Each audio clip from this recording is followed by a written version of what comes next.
Mr. Capuzzi. Mr. Chenna. Present. Ms. Dobbs. Mr. Fiordemondo. Mr. Garrett. Present. Ms. Phillips. Mr. Montresor.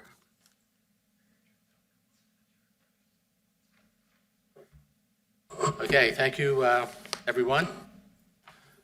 See some familiar faces out there. Thanks for coming. First item on the agenda is a grant from PennDOT for intersection improvements at Vermont and Glendale Roads. And I believe our township engineer has a little presentation he'd like to make. Sure. Do you have this one there? You do? Okay.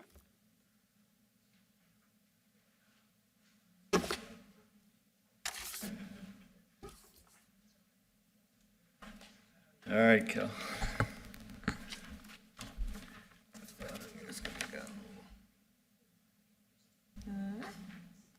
Any other ones over there? So- That should be, there you go, so it's this one and that one. Okay, gotcha. All right. So I'm sure you're all familiar with the intersection of Vermont and Glendale, and many of you were probably on the Planning Commission back in, I believe it was 2019, 2020, when we talked about this before. So in short, the township has a $1 million grant from the state of Pennsylvania, PennDOT, to do intersection improvements at the intersection of Vermont and Glendale. If you go by that intersection or drive it in any time, you understand the issues there. It's kind of an odd alignment with the roadway. Till about a year ago, there was no stop sign there, so you could basically go from southbound on Glendale Road and kind of skirt that intersection and go all the way down. And it's been the subject of numerous accidents over the past 20, 30 years. It goes back a while. So once the township got this grant, we proceeded to open up dialogue with PennDOT and begin the process and everything. And one of the first things that PennDOT wanted to do was a little more evaluation on that intersection to see what the best option might be and technically. So they performed an intersection control evaluation, which is a standard PennDOT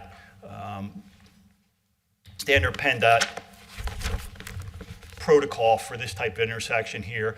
And it evaluates the intersection based on traffic, configuration, safety, and other measures like that. And it ranks it.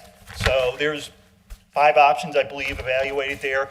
There was the T intersection with a stop control. There was T intersection with a signal. There was a couple other options, and then a roundabout also. So of those, I think it was 5 options there. The 2 that ranked the highest were a T intersection with a signalized control and and a roundabout.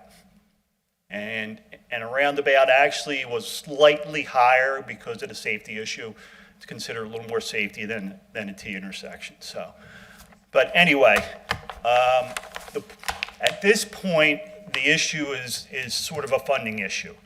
Either of those options are beyond the grant monies that the township has right now. So, to PennDOT's credit, they are pushing the township, not pushing, but encouraging the township to put in another grant application to try to get the rest of the funding for the intersection. So that's what we're here tonight to do, and that basically involves just reviewing the 2 options there, which are the roundabout and the signalized intersection, and just making sure that they are in conformance with the comprehensive plan. So be it. The current comprehensive plan, I should say. So that's what I'd like the Planning Commission to make a recommendation on that. They could. And of course, any questions I can certainly answer. How much more are you looking for? We have 1.3 million, and it's a $1 million grant, 30% match. We're looking for roughly 2.2. Okay. And that extra would also have a match from the township? Yes. Yes. And who is the funding source, please? I'm sorry? What is the funding source? Funding source is a PennDOT Multimodal Transportation Fund grant. No, And so it's PennDOT saying we should reapply to PennDOT. exactly. In the studies that were performed on this, is there any indication of what the traffic pattern, or traffic impact would be if it was lighted versus if it was a roundabout? When they do the study, like I said, it takes into account a number of things, the configuration being one of the primary things, and safety. And they come up with a number of things. There's a benefit cost ratio, there's a benefit safety ratio, there's all the above. And we actually had to go in and update some current traffic numbers in there. So we did a mini analysis on that intersection. I don't know that it gives you a definitive idea on traffic patterns. Does the traffic study indicate how many cars might be sitting at that intersection in a lighted scenario versus with the stop signs that it has now? We haven't gotten that far. We haven't gotten that far into time delays or anything like that. This is basically a global look at the intersection in conjunction with their analysis criteria to see what it meets. Okay. And was there a cost difference between the two, the lighted intersection versus the roundabout? They're essentially, based on updated costs right now, they're essentially the same price. They're roughly $15,000, $20,000 apart, but Right. in the grand scheme of things, essentially the same. Well, I think based on I don't know if I can speak directly to what's in the comprehensive plan now, but I know what is in the comprehensive plan that we've been reviewing all year. And the township overwhelmingly prefers options that reduce traffic. And I believe that a roundabout solution would be a much more attractive solution to the traffic patterns there than to have a stoplight where you're essentially forcing people to stop and wait, even if there's no one else at the intersection. Understood. So if the grant application goes through, I think there should be a preference for the roundabout at intersection. And like I said, I think PennDOT staff anyway is leaning towards that themselves. And that decision will be a decision made by both PennDOT in conjunction with the township. The roundabout does not have any traffic control device. No. Signage, has signage. There's yield signs. Yeah. There's no signal or anything like that, if that's what you're getting at. And do either plans require additional right-of-way? They both do. The roundabout requires more right-of-way by roughly, I think it was, might have been I mean, 3,000. right-of-way that has to be acquired as opposed to right-of-way that we currently control. Right-of-way that has to be acquired, that is not township property. Okay, yeah. It's the sewer authority property right away That, in the roundabout scenario? yes. If you look at the picture of the roundabout, most of that roundabout is pushed off into that property. So yes, we would need right-of-way in there. Yeah, that's one of the things that I especially like about it is it looks like in the lighted scenario, we need to acquire right of way of the neighboring properties on Vermont Road. But in the roundabout scenario, it looks like it's only pushing roadway away from the existing residents. And let me hand this to you. This gives you a little better idea. This one's not on that thing, but gives you a little better idea of what right-of-way is. Oh, that's what the current right of way is. So we're giving a lot of green space back to Yeah. the residents. Yeah. in that So area. that actually pushes it out further into, away from those properties.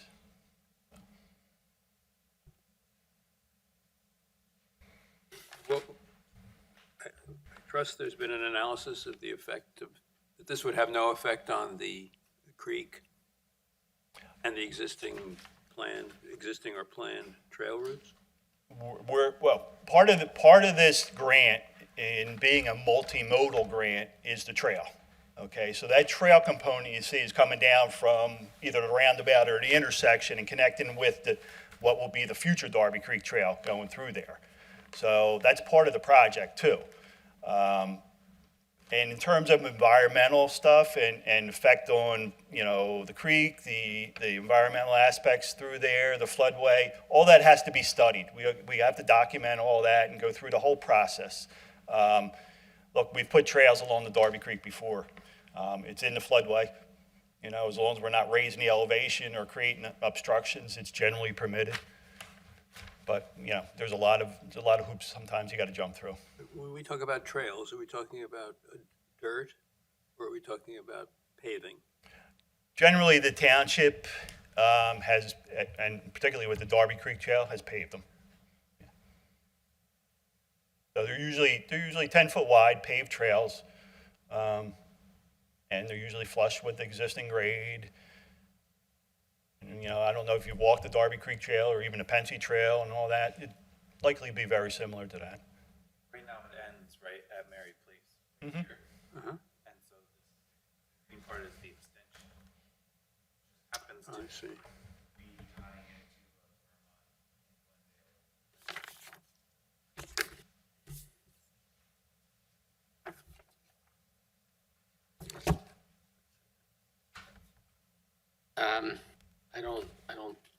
Unfortunately, the current comprehensive plan, roundabouts weren't on the radar back in 77, I believe, so we'll have to wink a little bit when we say are consistent with the comprehensive plan. The only thing I would like to see in the letter, though, is it says that the planning commission determined that both options are consistent, but it doesn't say what the two options are. I mean, and without having the attachments with them, you know, that word both doesn't mean anything. So if we could spell out what that both is, you know, the roundabout plan and the signalized plan, whatever they are. I Absolutely. appreciate that. And I can certainly stop by tomorrow. Oh, I can't, you guys are closed? Closed. We can attach the plan if you prefer that. I prefer to have them spelled out in the letter, please. And, you know, I'll come in whenever to sign it. This has to be in by Monday, right? It's on the commissioner's agenda for Monday? It will be in by Monday, and we're going to All right, well, I'll come follow in. up with other things. I'll come too, in and so. sign it, Yes, they include what you. make it a point to come over, okay? Sorry about that. It's all right. Makes sense. And acceptable to put in, when you describe the two alternatives, comma, with a preference for the roundabout. Just you're I don't being wanna- asked to Yeah. make sure it's in conformance with the comprehensive plan, and that's all they require. Yeah. Okay. Does the I'm asking us comprehensive, to make a judgment on one versus the other. I mean, if we go back to the last approved and valid comprehensive plan, does it say that we'll put in lighted intersections and increase traffic in residential areas? Why would it increase traffic? More people going to use that intersection than currently use it now? I think it's trying to make that intersection safer, not, Safer, but it's gonna back up traffic more. it backs up quite a bit at lunch. I mean, It definitely backs up. with the stop signs in place. Mhm. So I don't know that you can make that assessment without doing all the studies. I mean, to put in a traffic signal, there's a lot of studies that have to be done. There's timing analyses and things like that. So you're not looking to make the intersection any worse than it is. You're trying to make it better. Right. Okay, so if traffic lights make it fail or make it worse, then obviously that's not the way to go. All right, so what do you need? A motion? Yes, please. Okay.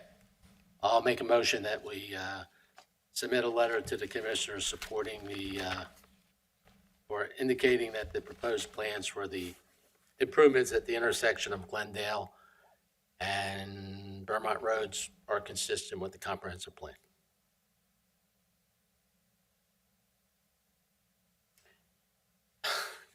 Anybody care to second that? I'll second.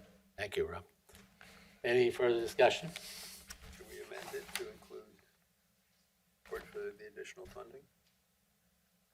Say that again, I'm sorry. To accept a friendly amendment to add, support the application for additional funding of the proposed project. Okay, the motion, you're asking me to amend the motion, not the Yes. letter. Correct. Okay, I'll accept that amendment. Okay. Any other discussion? Margie? Mr. Capuzzi, Yes. Mr. Shannon, Yes. Ms. Dobbs, Mr. Fiordemondo, Yes. Mr. Garrett, Yes. Ms. Phillips, Mr. Montresor. Okay, thanks, Okay, Chuck. thank you. Okay, next up, we have the comprehensive plan. This is our ninth session where we've discussed this plan.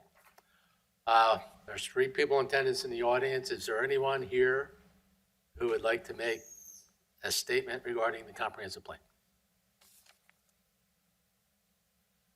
Is there anyone here who would like to make a statement on the comprehensive plan regarding something new? Okay, come on up. I hope it is.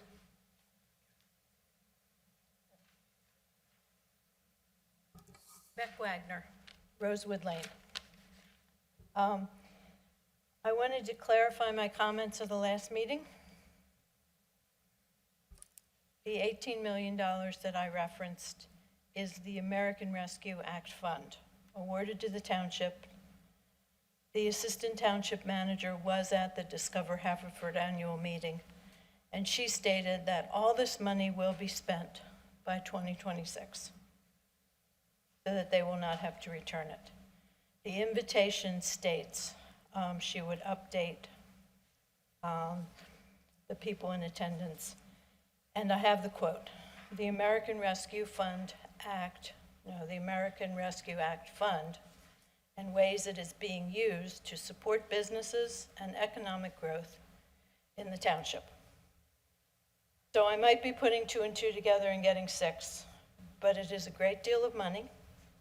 And I'm still not convinced, since the Haverford Road and the Eagle Road portions of the comprehensive plan is encouraging economic growth, 2 plus 2, that this money will not find its way to purchase, build, fulfill comprehensive plan. Sorry, I do not trust you guys. This whole process, in my opinion, has not been transparent. It did not involve the people or the business owners that will be affected if implemented. Thank you. Thank you. So I don't know if that was new, but Excuse it me? is new because I'm clarifying what I said last time. It is which was an error. And I agree with what you said. Okay, thank you. Thank you. Anyone else care to comment? Yeah, sure. I think my name is John Druin. I live on Earlington Road in Haverford Town. I spoke right at the beginning of these meetings. I think I was one of the first speakers along with Gene Angel. Today I'm not going to speak on behalf of Discover Haverford. I'm just going to speak as a resident who's been living in the township for 25 years and the general area for 30. This will be new. I want to really commend you for the work you've been doing on this comprehensive plan. I think it's really an important process that as we've gone through this process, it seems to have sparked a lot of fear, concern, suspicion in people. When I read the comprehensive plan, I don't see cause for that, but I understand why people see cause for that. In 2008, there was an addendum to the comprehensive plan that as part of that addendum, there was this idea which was well-meaning, but along Eagle Road corridor, there was an intention to perhaps cut down the number of curb cuts to allow traffic to sort of go in, join all the parking lots together, and then people could kind of, not have to cut across traffic so much, make the community much more walkable. The business owners along that strip had very reasonable concerns that their parking was being taken away. There was a chiropractor who argued that, I don't want my patients with their bad backs walking any further than they needed to. So I think there was a strong interest in protecting their parking spaces. But I think with this comprehensive plan, the township learned from that and has made special efforts to ensure that there's no kind of direct risk to businesses. It has been very clear in stating that there's no eminent domain, there's no kind of forced closing of businesses or selling of property.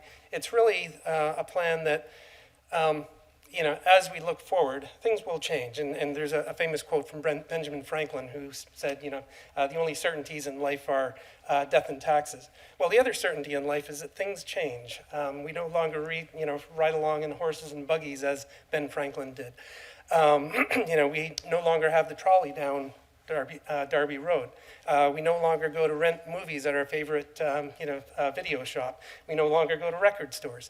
Everything has changed, and our environment has changed along with it. And I think the township is really doing something important in kind of not trying to drive change this time around, but anticipating that change and saying, as that change happens, what kind of a community do we want to live in?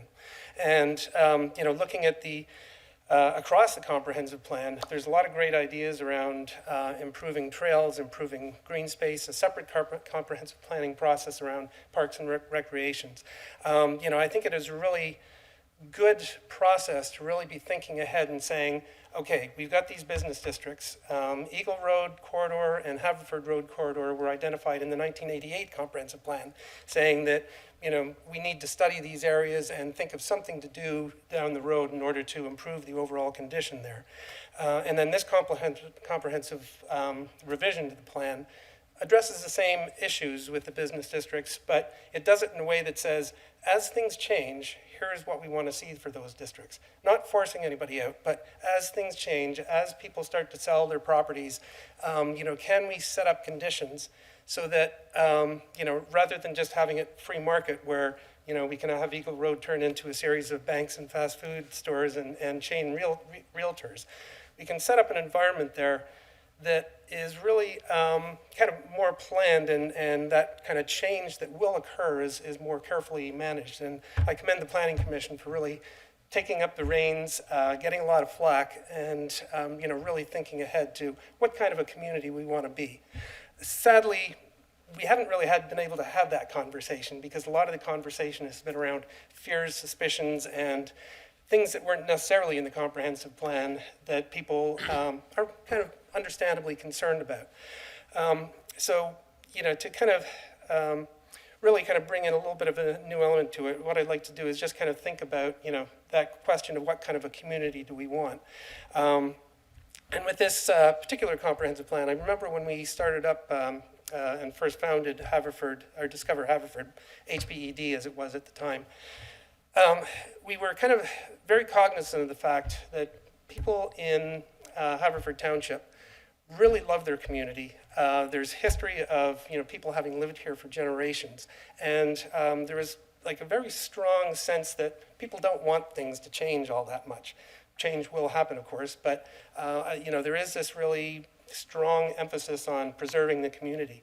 So I think within the comprehensive plan, that really should be highlighted. And with Discover Haverford, or HPED, we really took that to heart. And when we went to start the process of revitalizing our community, we didn't look to kind of dramatically change it. We really looked to kind of work with the existing businesses and say, okay, well, this will look a lot better with trees planted down this strip.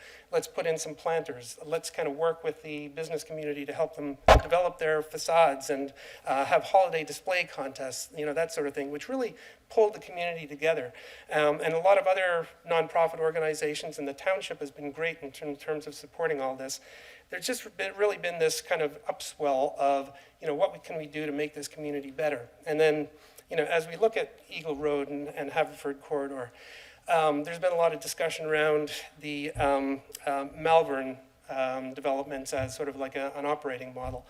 But do those really fit in terms of, fitting in with the overall character of our neighborhood?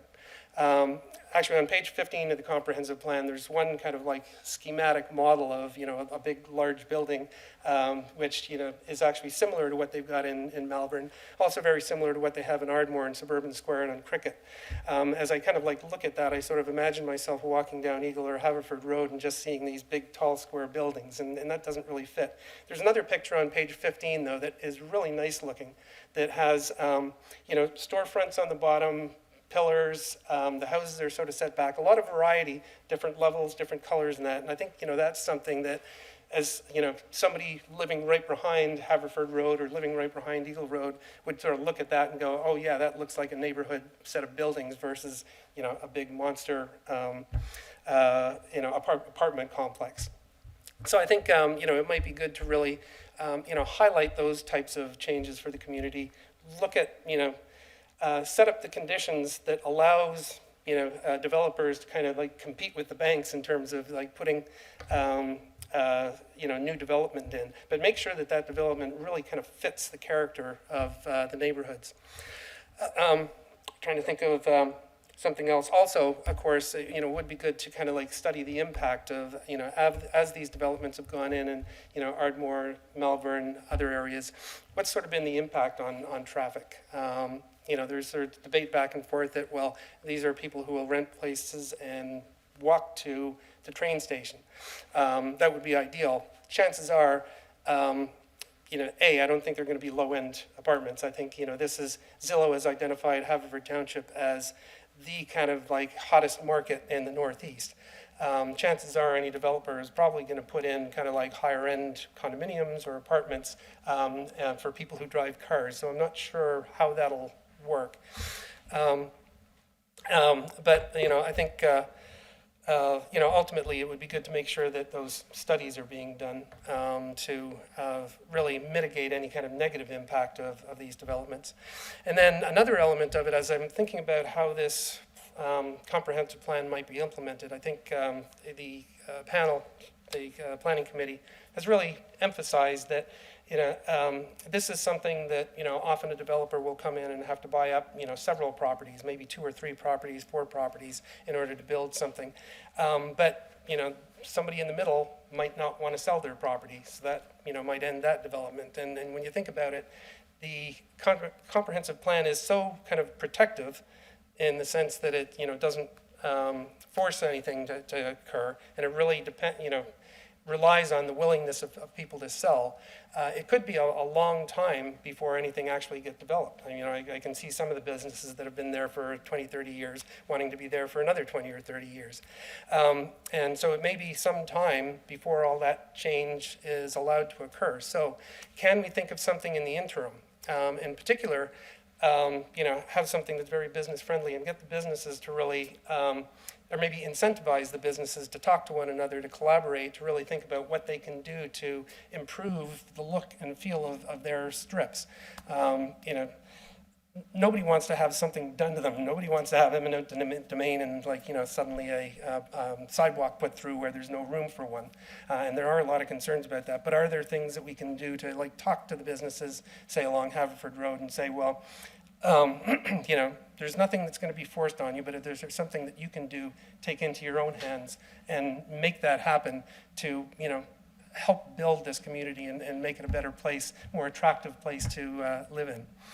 And then, I think that's, pretty much it. It's just like a few of those ideas of, let's kind of really start thinking about how we want this community to evolve.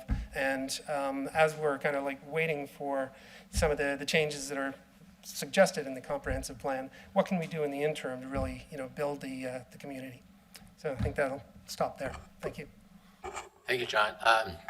To your point about interim development, in the past, the Planning Commission has tried to impose certain requirements as far as safety goes. For the 2 or 3 developments that have occurred along Eagle Road, all those developments now have a grass strip between the curb and the sidewalks moved back. We've kind of cleaned up the front of the buildings a little bit where we could.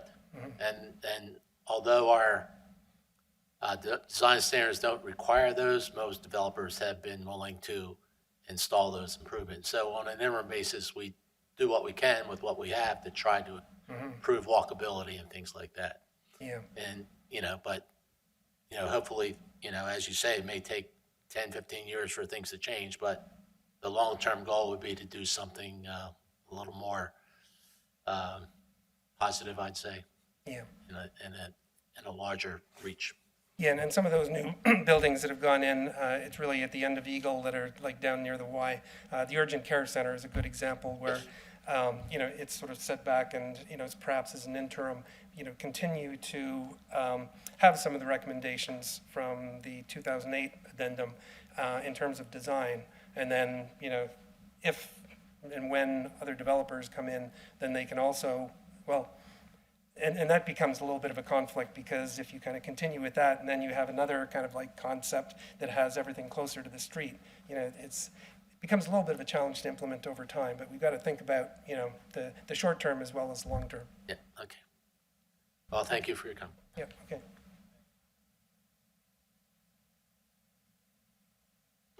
Last chance? No? That's fine, thank you. Thank you.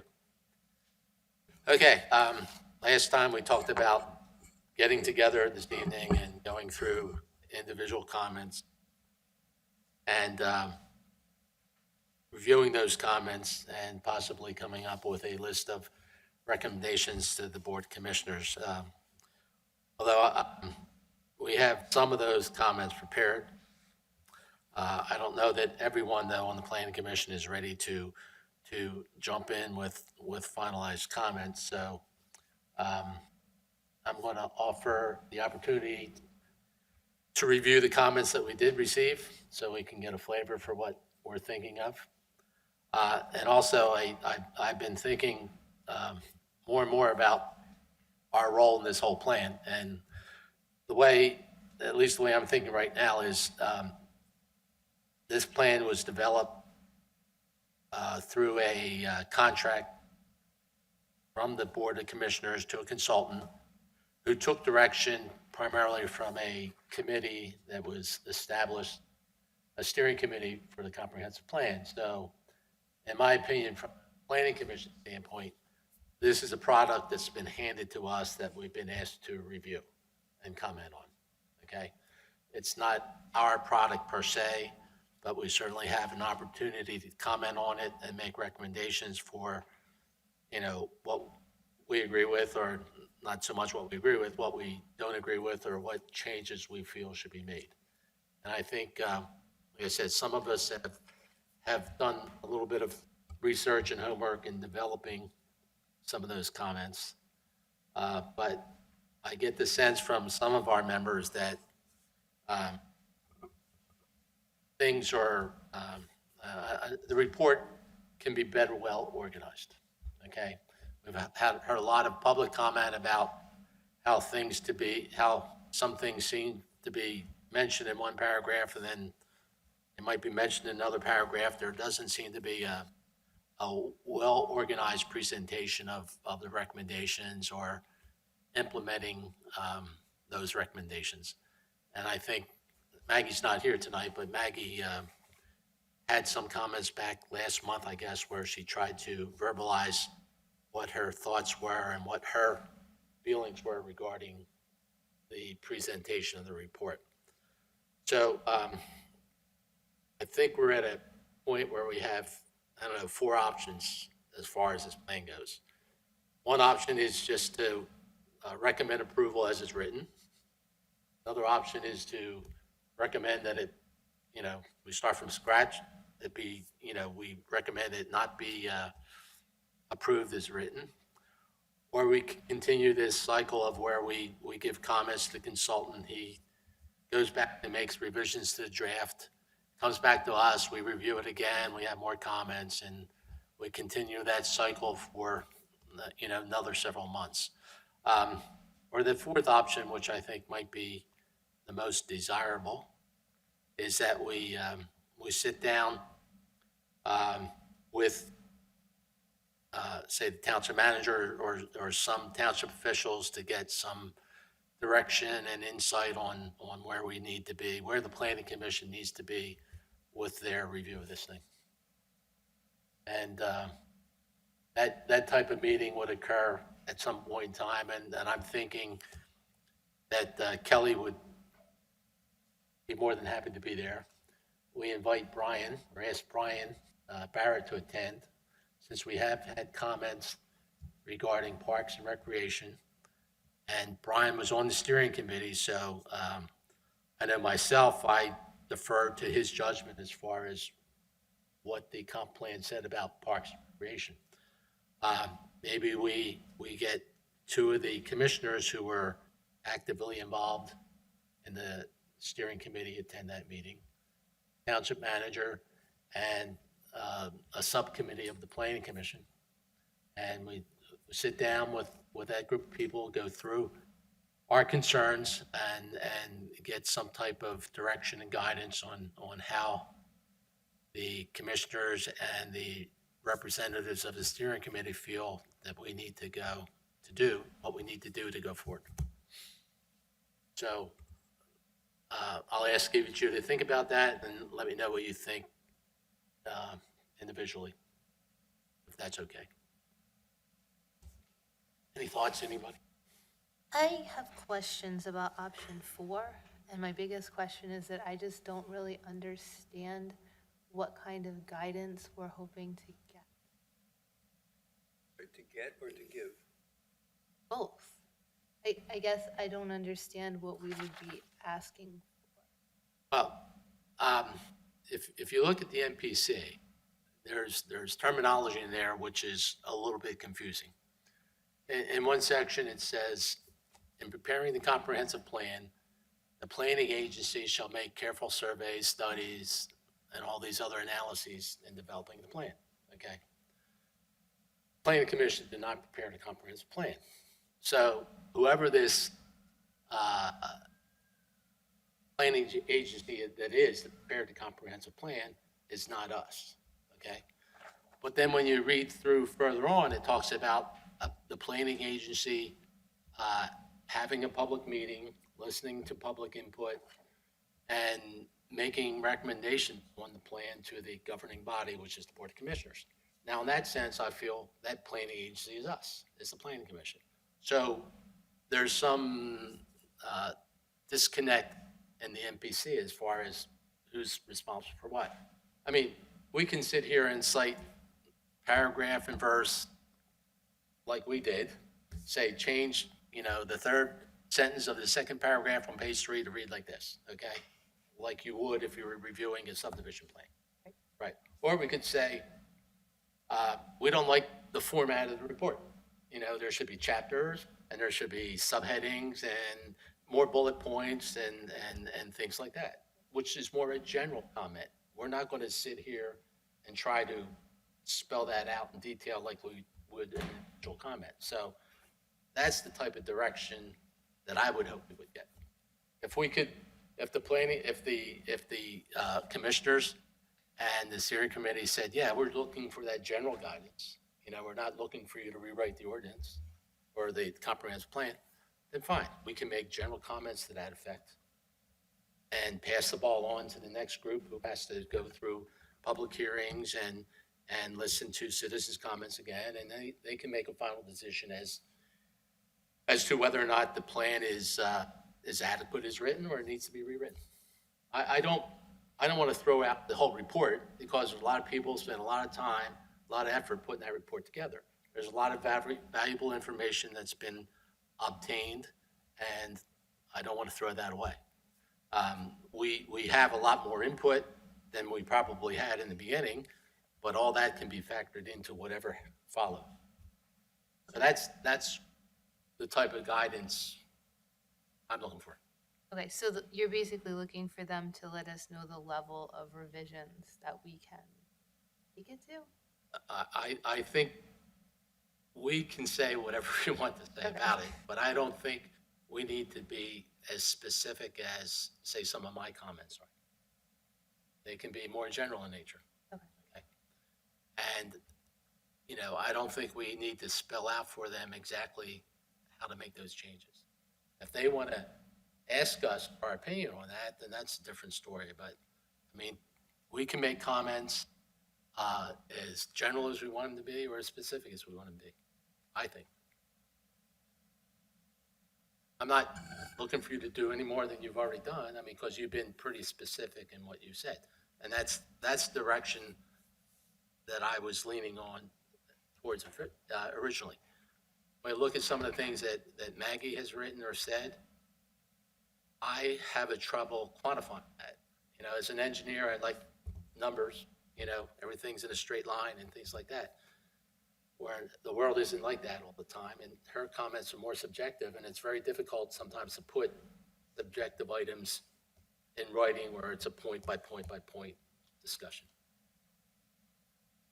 And if we can satisfy some of those general requirements, then everybody, I think, would be satisfied with the plan. If we can't, then, you know, we just say we don't like the way it's written and then, you know, figure it out. Okay? I have some comments that I didn't circulate yet. That's okay. Hold them for now or circulate them now, either way. Either way, up to you. Circulate them now. These are mainly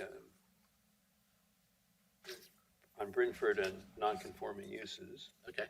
and another page on structure, clarity, kinds of things you were describing. Okay, so these are more specific type of comments. The first page is specific to Okay. Brentford, and the second page is general. General, okay. And also, I had a previous submission that was, Yes. had the general comments of, which, and the second page is similar to those. How do you feel about what I just said? I feel I agree with option 4, and I think, as I understand option 4 and Julia's question, I see us in a loop, this loop of, we make, as Angela described, we make suggestions, we get back another draft, we make more suggestions, we give another draft, and that process might go on for months or indefinitely. The guidance I would hope we would get is, we have a number of people saying the plan needs substantial revision, not just, you know, going through and making little edits, but really structural changes and lots of smaller edits. Basically what I would call a rewrite.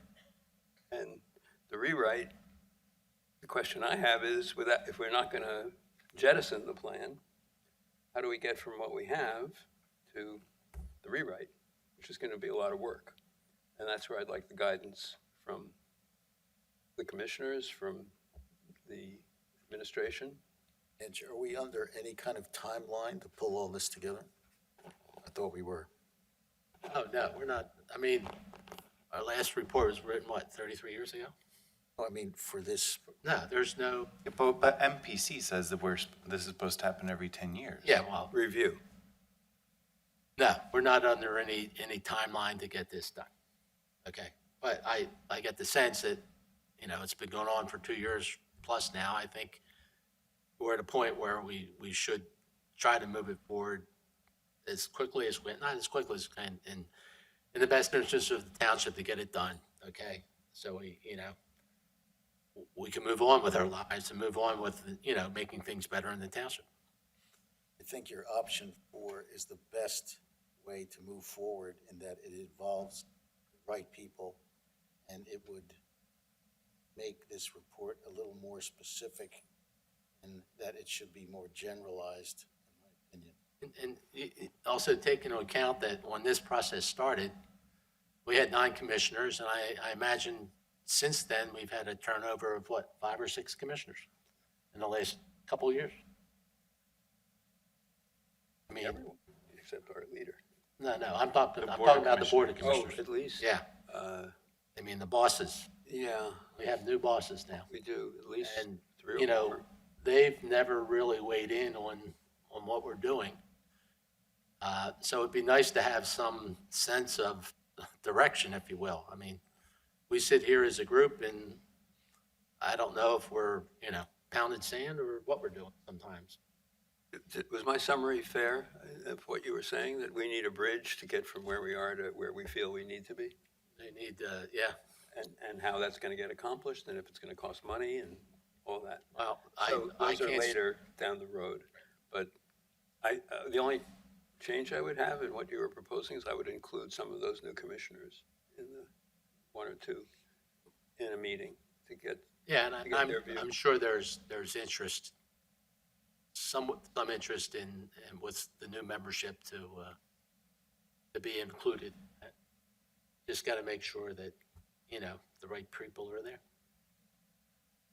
After this gets through the planning commission, doesn't it then go to the board of commissioners for their review?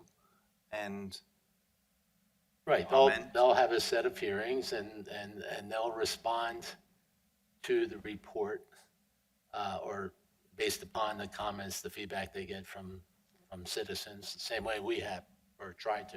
Yeah. so if the consultant was taking direction to make these general fixes to the organization of the report, would we be recommending that that changes the content of the report? I speak for myself. I would say, yes, I have some changes to the content of the report, including the ones I just Yeah, right. handed out. We've been collecting a lot of feedback from the public and collecting our own, and then drafting our own essentially direction for the consultant to make these changes. But I think that it's important that this does get approved. You know, if we go back to the agenda item that we saw here first, what are we even referring to at this point when we are reviewing something for whether or not it is in accordance with the comprehensive plan, right? We're like, oh, we're talking about the 1988 version or the 70s version. I think it's really important that this gets through here. And I think that the Planning Commission has been appointed by the Board of Commissioners to provide specific and general guidance on what this comprehensive plan should look like right now. Okay. And I'm trying to get us on that path as quickly as possible, and I think that's where we need the direction. I don't want to drag this out, like I said, I don't want to drag this out any longer than we have to drag it out, but in the same respect, I think we're spinning our wheels a little bit, doing it the way it's been done for the last couple of months. I mean, you know, we still haven't got a third draft back yet, which we probably should have by now, and we'd probably be working on the fourth if we had gotten our third one back by now, so. So who's coordinating the work of the consultant? Who's coordinating it? I don't know, Kelly, are you coordinating work with Charlie? I don't know how to answer that question. What do you mean by coordinating? All right, let me see, Jack, you were here, I wasn't here on the 13th, Charlie wasn't here on the 13th, but that's the meeting where we gave a lot of direction to Charlie, right? And whatever direction we gave him, we haven't seen the results of those changes. And to some degree, I think he might have been waiting to see what we said tonight or last time. He was here last time. Yes. Right, so he kept on saying, yeah, we'll make that change, we'll make that change, we'll make that change. So the game plan was that we would give him a final set of recommendations tonight. He would make the changes by Thanksgiving and get them back to us by Thanksgiving so we could act on the 12th. Well, that plan didn't happen, okay? Because we didn't do our part as far as what we were supposed to do by the 4th, okay? You gave me comments tonight. Those comments were due on the 4th, okay? So we have to move. If we expect the consultant to work to a schedule, I think we have to hold up our end of that schedule also. So if we can't do that, and then I'm not looking to blame anybody or anything, okay? All I'm saying is these things take time and taking more time than we anticipate because the report isn't prepared in the fashion that we think it should be prepared. Okay, there's too many loose ends where maybe things aren't organized properly, however you want to say it, the way the report is laid out doesn't read well. And the objective in all this is I should be able to pick up the plan and read it and get the same inference that my wife would get from it if she picked it up and read it, right, okay? It shouldn't be she gets a different interpretation than I get, okay? Everybody across the board should be able to understand it and recognize what's being said and everything's clear. That's the goal. So, Angelo, does that mean that you have asked Charlie to hold off I and mean, wait for this new meeting with everyone? no, I mean, this idea, just came up tonight. Okay. So is he still, because like, I know a couple of us did send in comments on the 3rd or the 4th. He may be looking at them. And is he working with them? Or? He may be. Angelo, I thought he was. Because some of here. mine were questions too, that I was looking to have like a little feedback from him. It wasn't all just like edits and comments. And I think if we got to a point where we had a list of those questions and he would give us feedback. Okay. Okay. Because I think it clearly stated in mine, like which Yeah. ones are edits and which ones. Right. Yours is very clear, I understand that. I'm, And I think when Charlie's been here, when issues have come up, he's tried to answer them based upon what he knows and what he feels how he was directed with the steering committee. my understanding was that he was going to go ahead and write his draft, but meanwhile, we would get it together any other comments that we had. Right. I thought we'd have his draft a week ago or 2 weeks ago. And then ours would come in, we would review those among ourselves tonight. But that's history. I don't think Charlie was waiting for us. My understanding was he was not waiting for us to come back with more comments. He was going to do his draft, and then we would try to put together our final comments on his draft. Right. I think the meeting of the 13th, we spelled out quite a bit for Charlie. That's the Yes. meeting that I wasn't present for. But I watched it on YouTube, and I thought everybody was pretty clear on what their expectations were. And that was the revised draft that we were looking for, I think. Yep. And I thought my original draft and comments and the current ones I just handed out try to summarize a major change on the discussion of Brentford, but page 2 is some of the structural comments. Get us started on that, which, as you said, Maggie has talked about before. Right. And then we got Lou's comments. And then we got those comments, yeah. So that's where we are. And if anyone has, any better ideas, any pearls of wisdom, whatever, I'm open to any suggestions. Are we, And, we're a group here. I mean, it's not just me speaking. There's 5 of us here, but there's 7 on the board. And whatever we do, it's a consensus that everybody agrees with.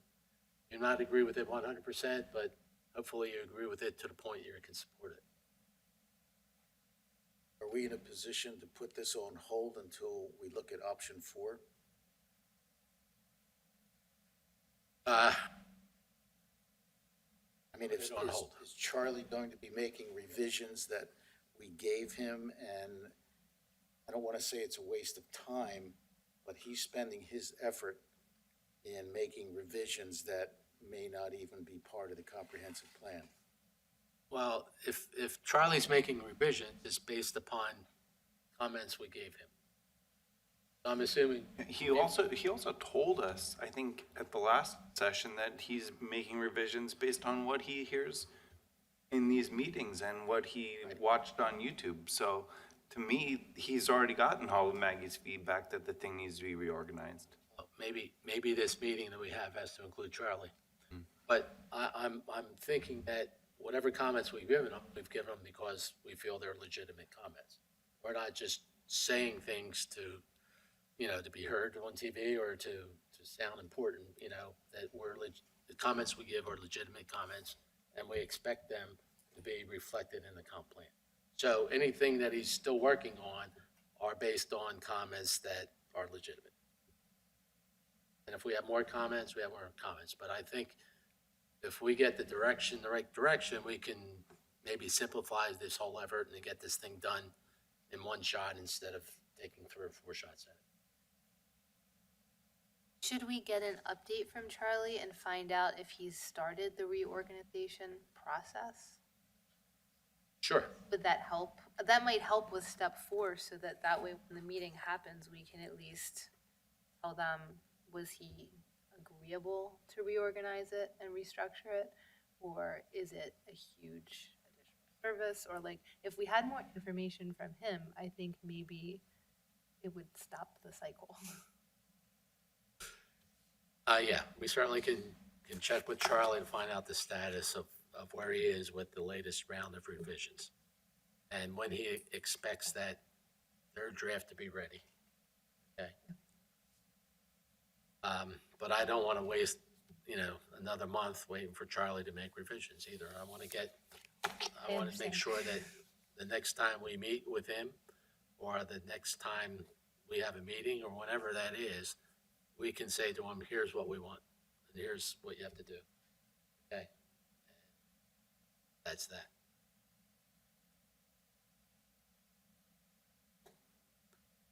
Assuming that's the guidance we get. Great.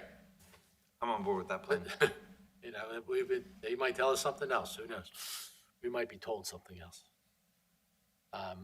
I think everybody's on the same page. They want this report to be clear, concise, and accurately reflect the views of the citizens of the township. And to reflect positively on the township. Yeah. Yeah, we don't want anything negative in there, you're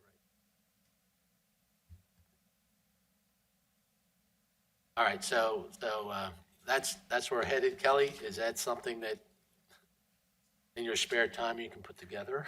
Nothing would please me more. And I realize there's a lot of moving parts as far as people's schedules and things like that, so it might take us a little bit to get that meeting put together.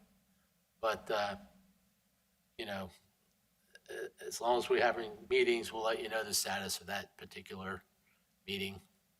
And we'll report on how it went after it happens. But the other thing we can do tonight is to look at the comments that have been written and maybe come to a general consensus on whether or not we think they are something that the comp plan should consider or something that we don't need to focus on at this point. So why don't we do that? Is that okay with everybody? Yes. Who wants to start?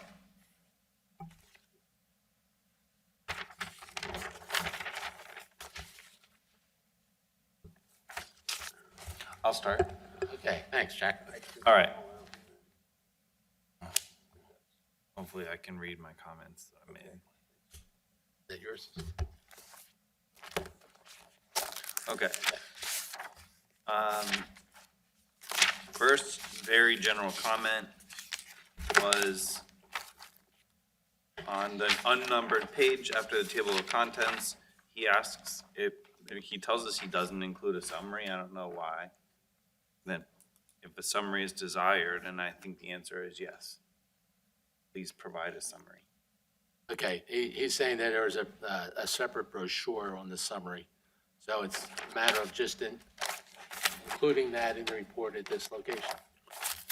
I have a comment on that. Should I make it now? Yeah. I think the addendum that he's talking about is not an executive summary. What Charlie prepared is, if I'm looking at the same document he prepared, it just runs down mostly the zoning changes. I just don't think it's an executive summary. Okay. What's the goal? What's the direction? What's the vision? How are we meeting it?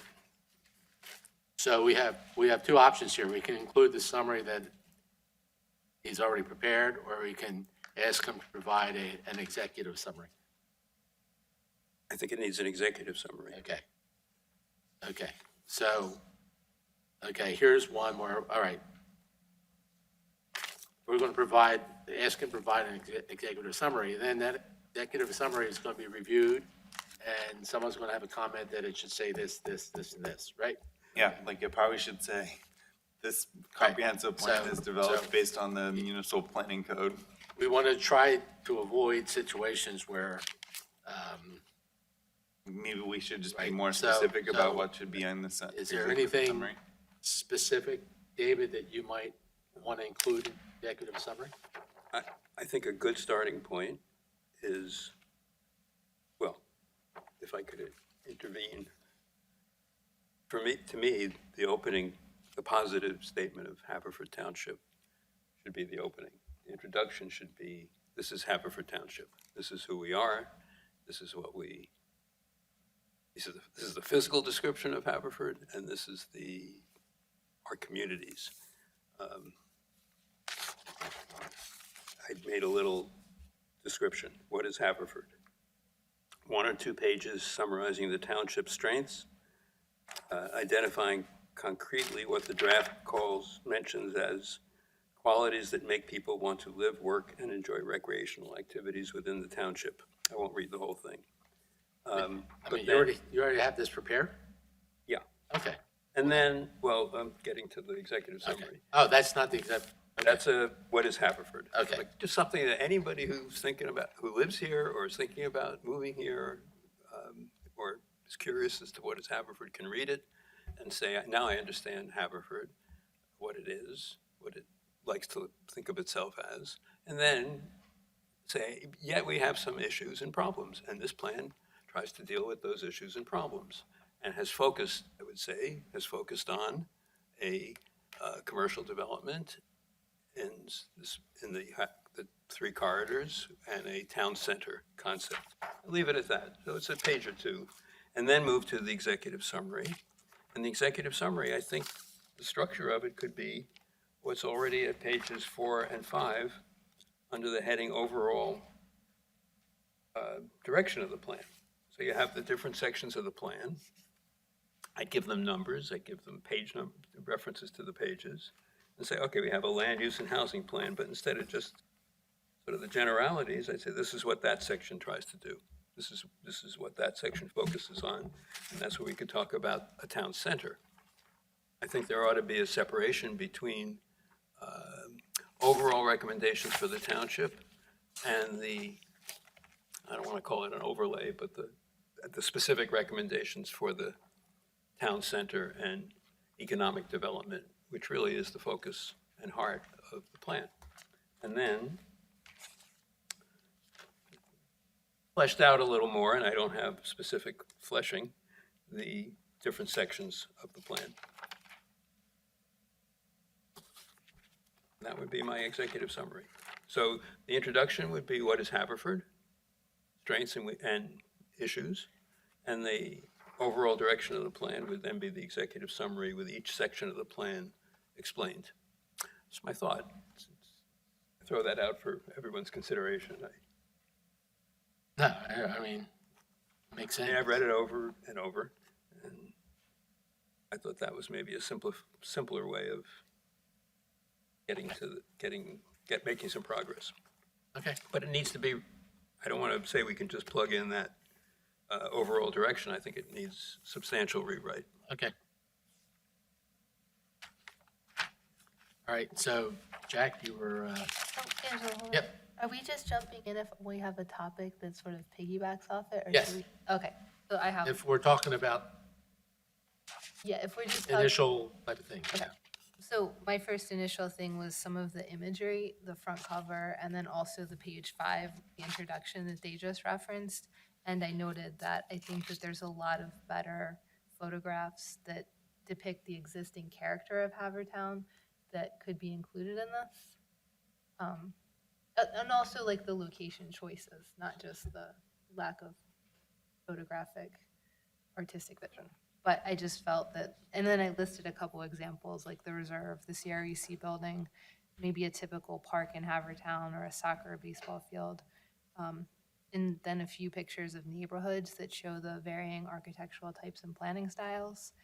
The restaurant in Brookline, Oakmont, Haverford College, and there's so many more. These are just like some examples to take a few out. Okay, but we're kind of limited as to how many pictures we can put on the cover, right? Right, but I think throughout the plan, it was sort of a continuing theme with my notes, and I noticed, like, you know, they're asking for a better description of Havertown.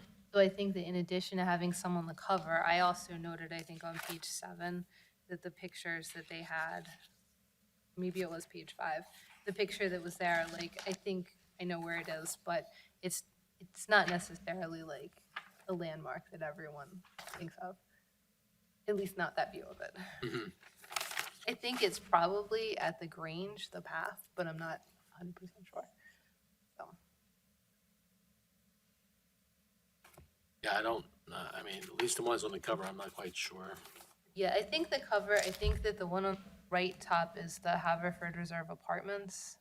The one on the left, I'm not sure where that neighborhood is. And then I think is Haverford College. And then there's a church really close to the Haverford Reserve.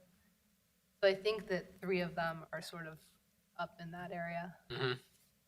but I'm not 100% sure. It's just my best guess. All right, so, I mean, I understand what you're saying, a little more reflective of the township as opposed to, it's township of buildings and houses. Yeah, and I Right. think it goes with their comments about looking for this executive summary that's describing Haverford Right, Township well. like a better understanding of what the township is Yeah, really like. and I think that it could also reoccur throughout the document, and I think I point out a couple other places too, but it's definitely something you Okay. gotta think about.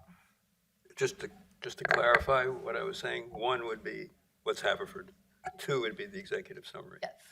Where the summary says this is what we're going to be doing in this plan. Right, correct. Okay. All right, Jack? Okay, the next comment that I had, I was on page, I got all the way to page 5 on the Natural Resources Conservation and Sustainability Plan. Mm-hmm. It seems to me that it should say that we want to protect important natural features, and improve the flood-prone areas, or somehow reduce the amount of flood-prone areas. Because right now, it kind of reads that we're trying to protect flood-prone areas. And I think that we don't want flood-prone areas. Is that right?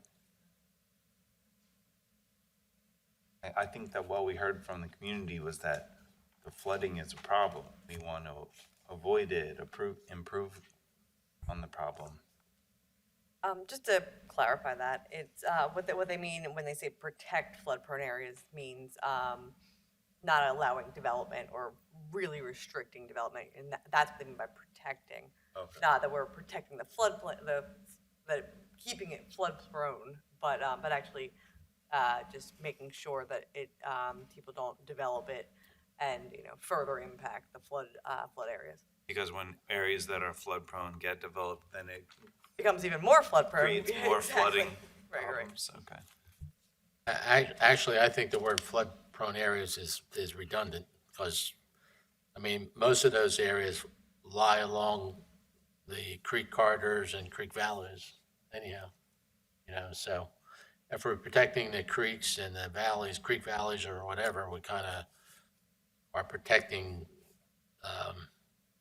we're preventing additional flooding from occurring in those areas. So just strike flood-prone areas. Yeah, you're right, technically you're right, we're not doing anything to protect flood-prone areas. The next comment that I had in my list was, when I get to the land use and housing plan, Right. and, we've spent a lot of time talking about these pages of recommended zoning ordinance updates. Can it highlight which of these are deviations from what our current zoning really is? And I think that's a similar comment to what we previously addressed directly with Charlie, and what Maggie was commenting on previously, that, these aren't actually any zones that exist in the zoning ordinance right now. And many times they're combinations of zones. But I can't tell when I'm reading this how that's different from what is in the current zoning ordinance. Yeah, there are points where he says this new category includes some, like here, this category, the low, medium density residential, includes current R3, R4, R5.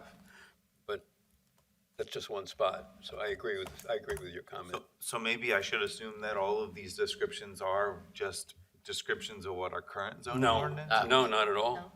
I think Charlie's effort was to try to go back and forth to the map, but I agree with you. I think it's completely unclear. Yeah, I had asked in the last one, and I actually cared enough to retype it in my thing, that he was going to, one, provide an existing zoning map, and Maggie said it 1,000 times too, that's like a snapshot in time with like a date and everything. And then the second part of that was on his unofficial generalized zoning map. We asked him to do like bullet points or something under each generalized topic to include what zones from the official zoning map are included under there. So hopefully he'll do that.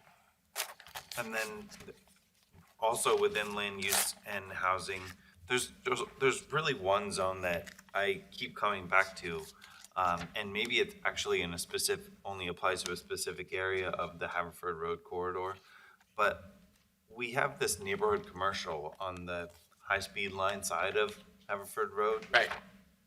And I don't understand why we jump to the conclusion that there could not be any residential development on that side of the road. And I feel like that is something that a developer would choose to or to not try to develop something there, but we just are gonna say it's not allowed, but right now there is residences on that side of the road. Okay, but the theory is that those lots are very narrow. They're not very deep. I should Right. say narrow, they're not very deep. So when you start looking at setbacks and parking requirements and things like that, we want improved sidewalk areas in the front of the building, okay? We want a minimum setback from the right-of-way line. We want parking in the rear of the properties. There leaves you nothing for a building. I mean, unless you're building a bowling alley or something with one lane. Or parking There's is nothing there. underneath the building. Well, that's a possibility, but again, the lots are so narrow, you have to have a rear yard setback. I mean, you can't go right up against the railroad tracks. Wherever the rear of the buildings are Those- existing, right? The thought was that side of of Haverford Road corridor wasn't conducive to the same type of development as Eagle. That's entirely possible, but I don't feel like we need to say that it's not allowed. And if someone came up with a way to do it, wouldn't we want to allow it? If somebody fit small apartments up there, like, why are we gonna jump to the conclusion right now and just say that it's not in our plan? But if the consensus is that it's impractical to do, okay, and that's the consensus, then what developer is going to do something that's impractical? We're not developers, but there's hopefully people on the steering committee felt strongly enough based upon the experience that Charlie brings to the table that that's not a good idea for that area. Could you tell us, Jack, where the quote is? Doug, I would also like to add that if someone was proposing something that did work well there, they could definitely go for a variance, and I'm sure that it would be. But we're gonna change the zoning ordinance, so why would we require somebody to have to get a variance for it?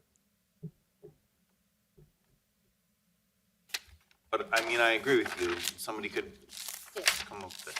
It's on page 10, it's at the bottom of page 10.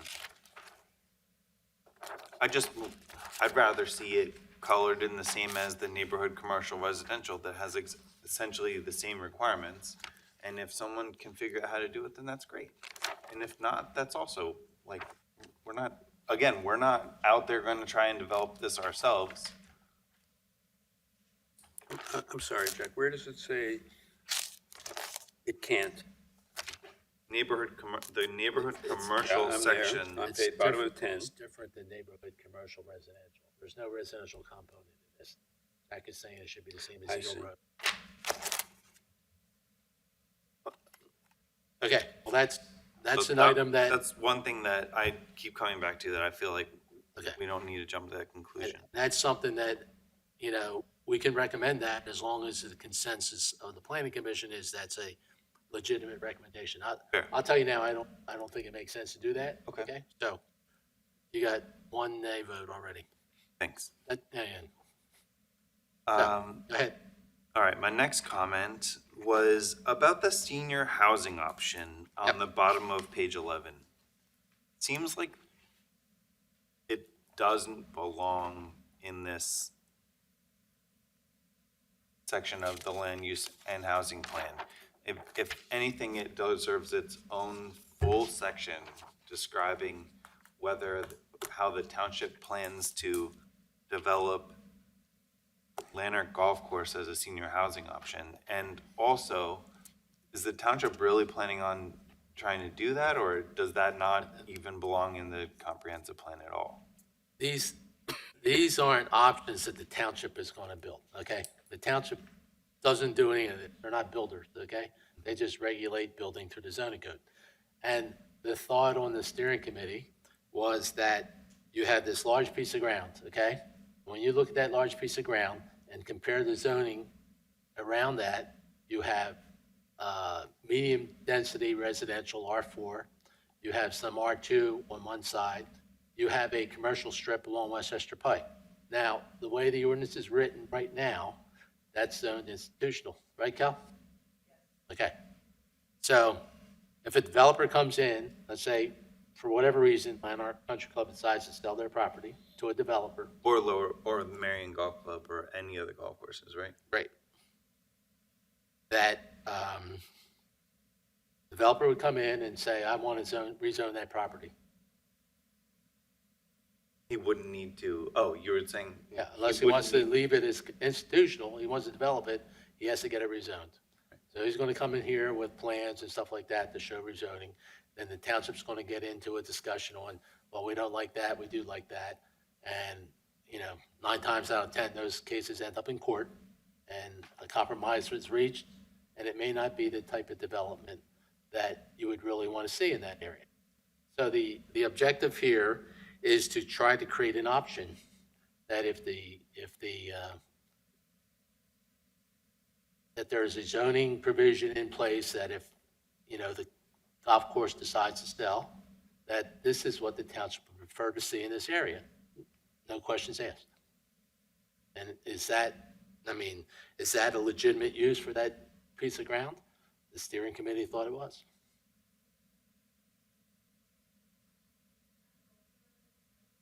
I also had a comment about that, and it was more specifically asking if instead of limiting it to preserving the percentage of open space to remaining existing golf course with senior housing in it, if we could have a second option that would just state that it could be like a nature preserve or park.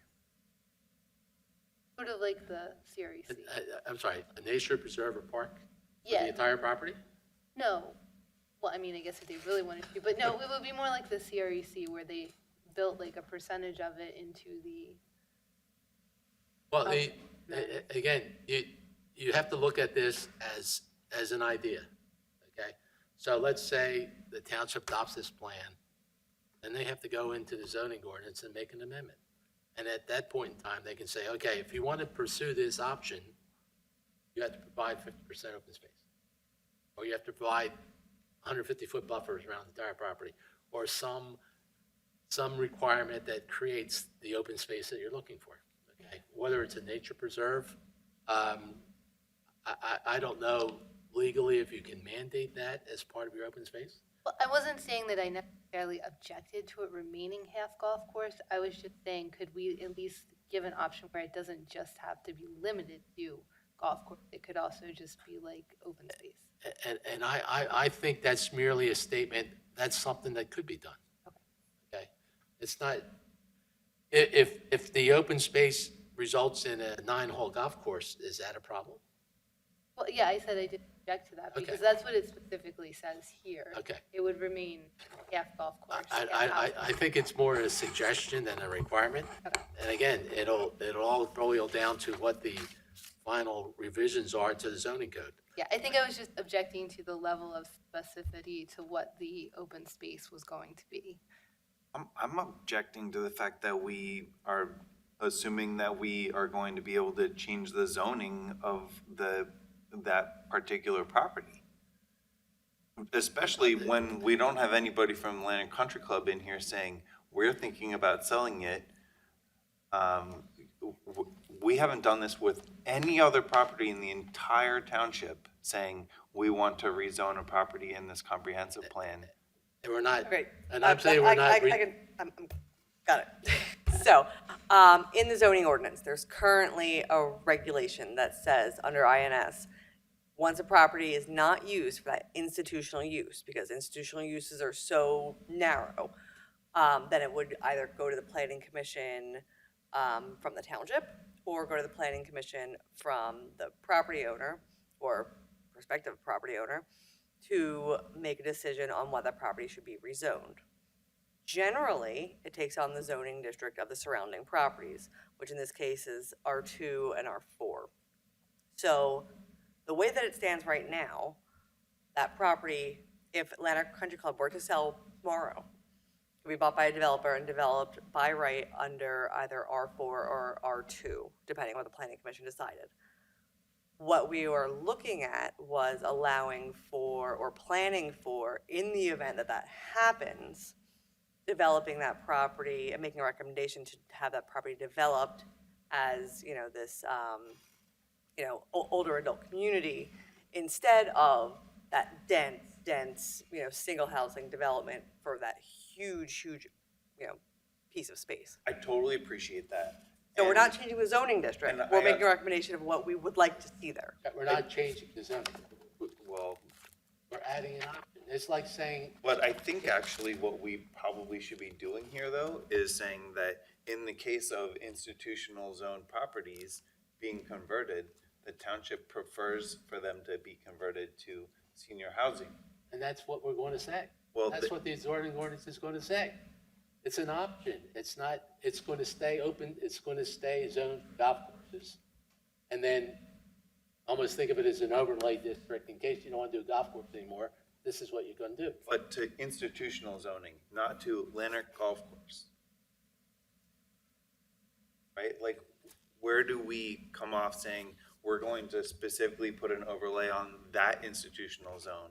Why shouldn't it be a standing option that institutional zoning, in the case that it gets changed, that we have this comprehensive plan that says the township wants that to become senior? All right, there's two things that happen here. Number one, the zoning is going to change. I misspoke. It's going to be changed from institutional to golf course. Oh, really? Yes, that's the plan. Okay? If you look on the proposed zoning map, the 3 golf courses in the township are going to be changed from institutional to golf course. That doesn't come across in here. It says that the golf courses are here. that Look at the paragraph they're above it. zoned. I'm looking Okay. right at it. It doesn't say that we're going to change the zoning to create a golf course zoning. Although the current golf courses are currently zoned institutional, comprehensive plan map shows them as golf courses because it is preferred that the properties remain as golf courses. I think that's pretty clear. And then we're going, And then we're adding an option to Lanark. I don't think that's clear. I don't think it says that we're changing the zoning so that they can only be golf courses. But then, right, the following thing says, we're also going to change the specific one at Lanark so that it only can become this specialty senior housing. So I think that this needs to be revised. Okay, so again, this is a confusion of the zoning ordinance and the comprehensive plan and what their purposes are. The comprehensive plan is recommendations and a vision of what we would like to see somewhere. We're not forcing that on Lanark Golf Club. We're not trying to kick them out. We're not forcing a developer to do X, Y, and Z. We're saying, in the event that happens, that's what we would like to see there. So then when a developer comes in, they say, hey, we want to turn this into, a senior community. You say, that's exactly what our comprehensive plan says. That's perfect. Great, move on. But if they come in and want to do, a huge shopping center, it's like, that's totally against what our comprehensive plan says. Totally agree with that. So that's what we're doing with the comprehensive plan. The zoning ordinance, totally separate. This isn't a regulation. This is a hope, or what we would like to see. It's our wish list, right? So what we're actually going to say that we're changing the golf courses from institutional to golf courses. We aren't making any changes in the comp plan. So whether, But that's exactly what Angelo just said we're The doing. recommendation is that the institutional, the zoning for the golf courses be changed from institutional to golf courses. And again, those are all things that'll be fleshed out once we get to the zoning map or the zoning code amendments. They don't need to be, the language shouldn't be there now. I think we've all heard Maggie say that about 4,000 times. So, I mean, if you want that part stricken, then we can reword that, sure.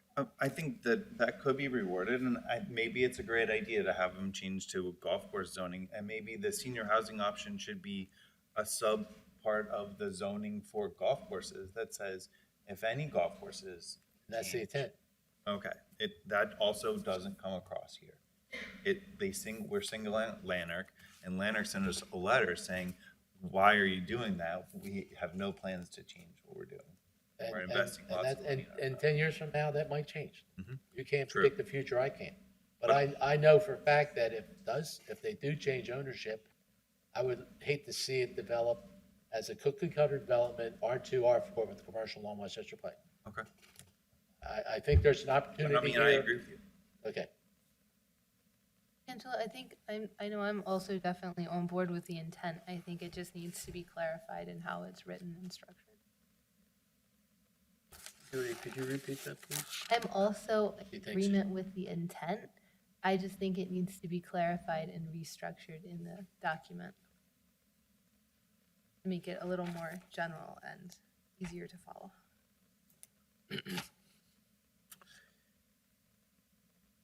You see why we need some direction and guidance? This was a great example. Yeah. I mean, the bigger question is why, I shouldn't say this, why do we only pick on Lanark? That's exactly Bigger the question. question. I don't know the answer to that. And if a zoning, and if there are things that are intended, it should say what the comprehensive plan thinks are good ideas.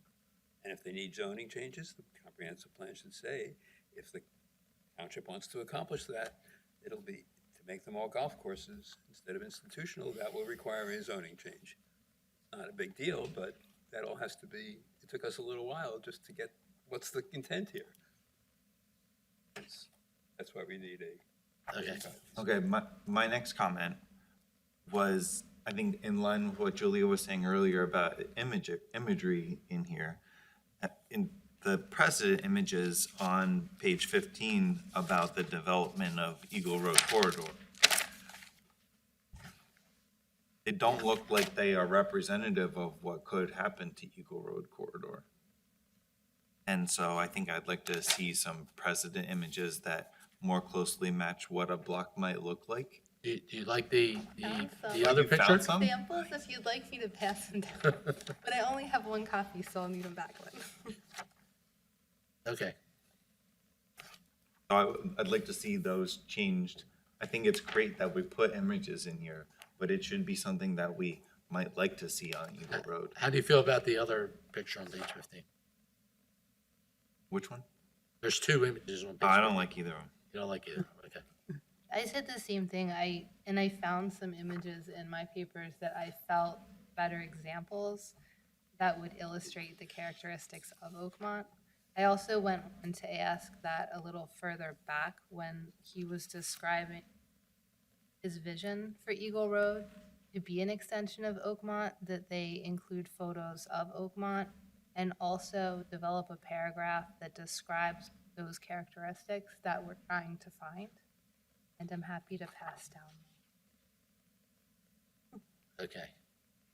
I think more generally about like the whole Oakmont and Eagle Road corridor thing, I'd like to see the plan request or recommend that the township engage a more thorough planning and development committee or commission just for that area. Because I think that this says we have identified the problem and we have some ideas, but I think that in order to implement something that we would really want, the township would need to actually do a master plan of what that could look like. Hold that thought. Were these in your comments that you sent us? Yes, Okay. this whole packet is just a printout of what I Okay, emailed all you, right. so you have So all we three have those, pages. okay. Yeah. I thought we did. The township doesn't do master plans for private developers, okay? If you were to do something like that, what's the first thing that's gonna happen to the property owners? What first thing you want to say about the people who own those properties? The township's gonna develop our property for us. And that's what we're trying to avoid, okay? It's not the township's responsibility to do a master plan for a development, okay? If they have specific requirements. For the public right away. A public, oh, well, I'm saying, if they have specific requirements for the public right of way, they put them in the ordinance. I'm just saying that, and I think I mentioned this in one of the July sessions, that I sat in on a City of Philadelphia Planning Commission. Granted, they've got like many full-time people on the City of Philadelphia Planning Commission, but they transformed an area of Northeast Philly by providing a right-of-way master plan that re-envisioned how all the intersections and buildings work without changing any part of the privately owned buildings. And it completely revitalized the area.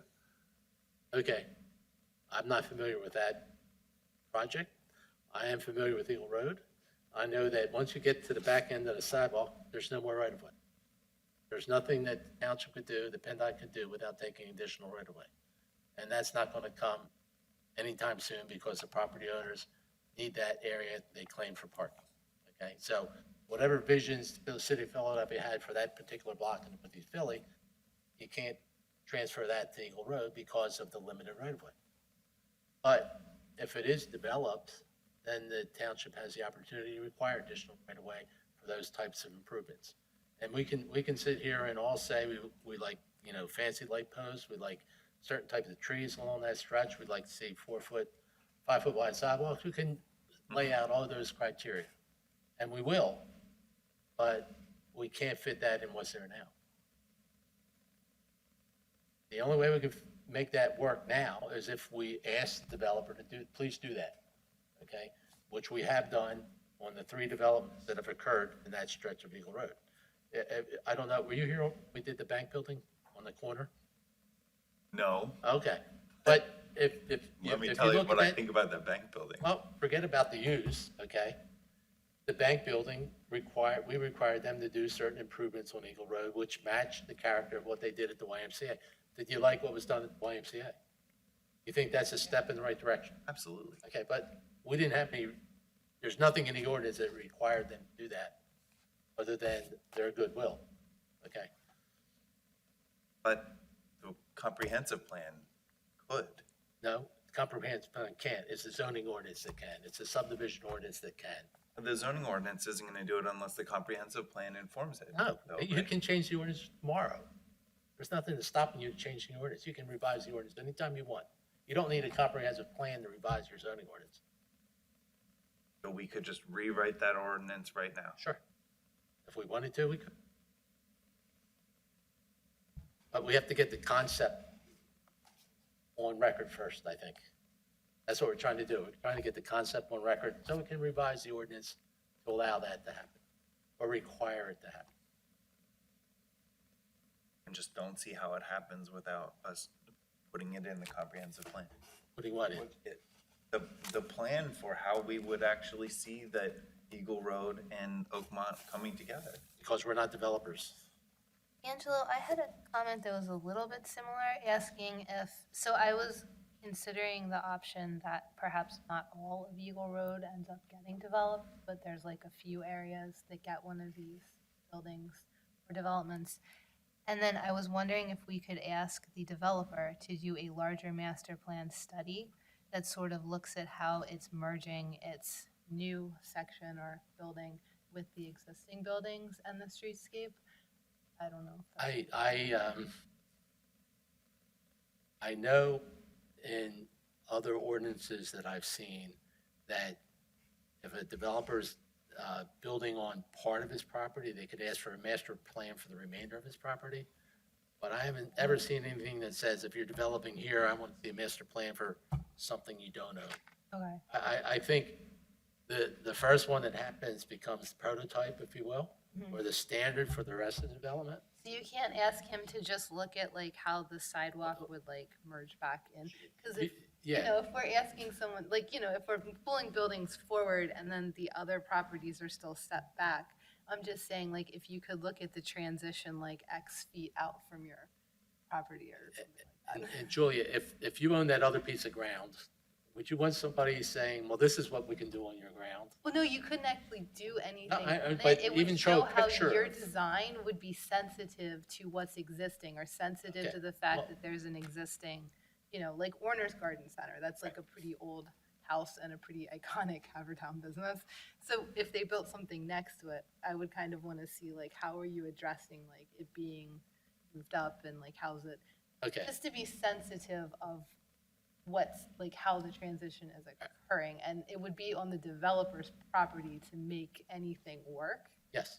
So we wouldn't be designing or constructing on these And, other and, people's yeah, property. we would require it. I mean, it makes sense. You have to have a transition between what's being built and what's existing. Yeah, That's what you're asking for, that transition. right. And just like with, because, you know, we're talking about limiting the number of driveways and everything else. So I would just want to see like a bigger picture of like how it's impacting. And the way I envision this happening is you're developing a block at a time. Okay, so you don't have necessarily a transition to make it either end or in the middle, that the whole block gets developed so that you're going from street to street. And once you cross the street, Yeah, And see, you're back I to the guess existing. I was just concerned that over like a 20-year period of time, hypothetically, like it's sort of at the mercy of like when these properties are pulled together that's true. by the owners, so it You're- could really. you're pop up protecting- anywhere. You're protecting the rights of those property owners is what you're doing. Okay, you're not forcing them to do something they don't want to do. And that's the whole idea. But the other thing is, if it takes 20 years, it takes 20 years. You know, it may never happen. Andrew, I know I don't want to beat a dead horse here, but I have to bring it up. When you say developer and you talk about a master plan, why can't the township develop a master plan to identify opportunities and constraints, to identify, for example, potential new parking areas, to look at various ways of enhancing, for example, Eagle Road, not necessarily give a definitive response to what's going to happen or what could happen. Right. But to pull together a what-if scenario. Okay. And we did a master plan for Eagle Road in 2008. And it went nowhere. Okay? The township did a master plan. Okay, They did. Okay? I wasn't aware of it. We had an architect on board, spent a lot of time developing this plan, and it went nowhere, okay? Because it impacted individual property owners who didn't want any parts of it. So I think you're just creating a lot of angst and issues within the township by developing a master plan for properties that may never happen. You're better off putting those requirements in an ordinance and say, this is what we want to do. And maybe what I'm saying is that master plan is you hire a consultant to give you information that goes into the development of the ordinance. So that even though you're not drawing a picture on someone, you know, how a person's property might develop, you're developing a set of rules that basically creates that image for you, but doesn't violate individual property rights. You want, you know, that the facade of the building has to have certain features, that the first floor has to have 70% glass, something like that. You make some design criteria that kind of creates the atmosphere that you want to see in that stretch. And that's all done by ordinance. And you have someone, an architect or some design team that comes in and gives the township guidance on what that ordinance says. Also, there's a tool called an official map, which we don't have, but that would, the part of the purpose of that is to identify exactly what you're saying. You know, potential properties that the township could be interested in for certain public improvements, like a parking lot or park or what have you.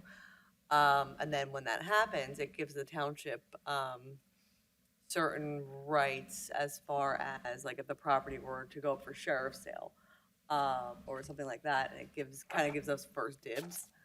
So that's another tool for that same purpose that wouldn't involve, you know, such a huge study with lots more consultants and lots more taxpayer money. I just don't see how it could move forward without some kind of big picture to at least set the stage.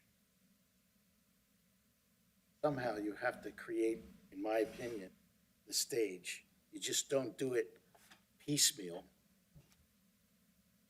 That's how I see it. So the problem here, and this has been discussed ad nauseum, is that our township is almost entirely developed. So it leaves us very few options when it comes to ideas for the future when it comes to a comprehensive plan. Very new communities, kind of get to mold that using today's tools that we just don't have because we are so much developed now. Eagle Road, there's not a consultant on the planet that would say that that is an easy fix.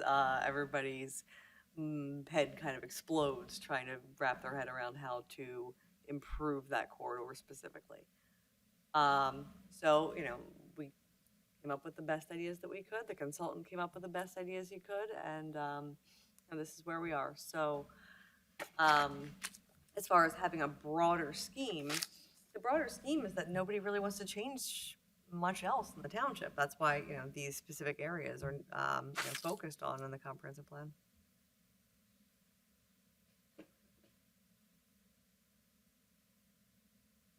Back to you, Jack. That's all. That's all? You sure? Yep. Okay, all right.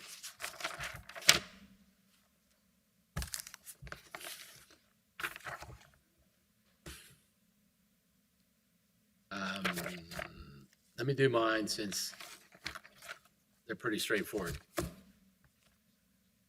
The first issue I developed, I identified is infill development, and I made some recommendations regarding text changes on page 32.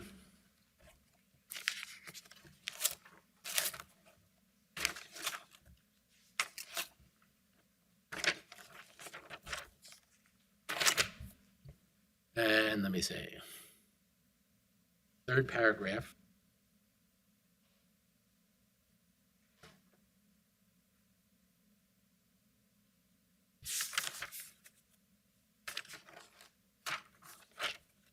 There's page 32.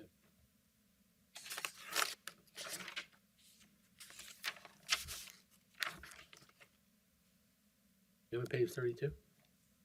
Yeah, page 32, I have it posted on.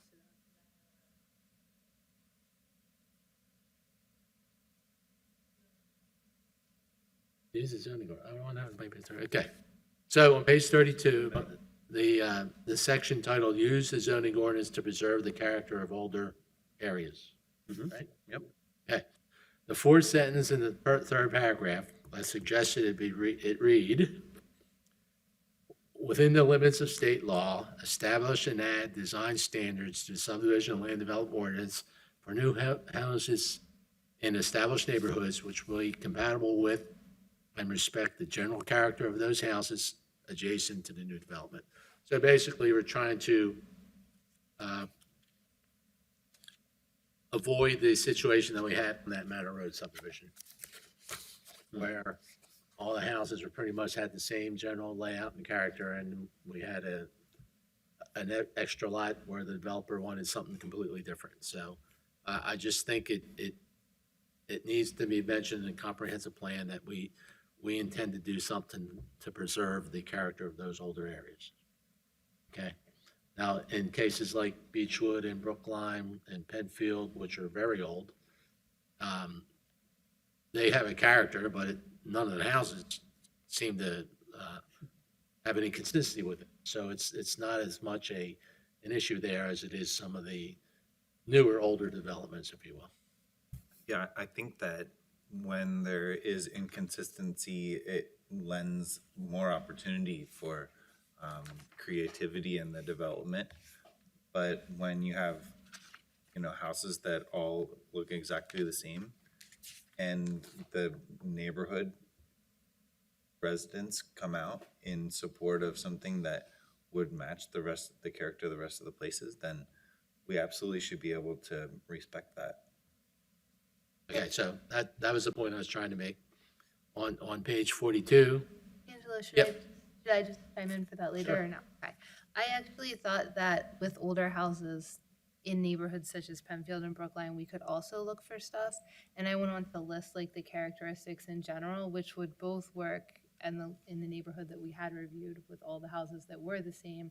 But it would also work in neighborhoods that are older where the houses have similarities because they're historic, but not necessarily the same cookie cutter feel. Right. So in addition to like lot size and the pervious surface, which would be the driveway locations, you could also look at the structure, like the height of the structure. A lot of the newer houses have higher floor to floor space, so they end up being a lot taller. You could look at roof overhangs. A lot of the historic neighborhoods have significant roof overhangs that newer construction don't always have.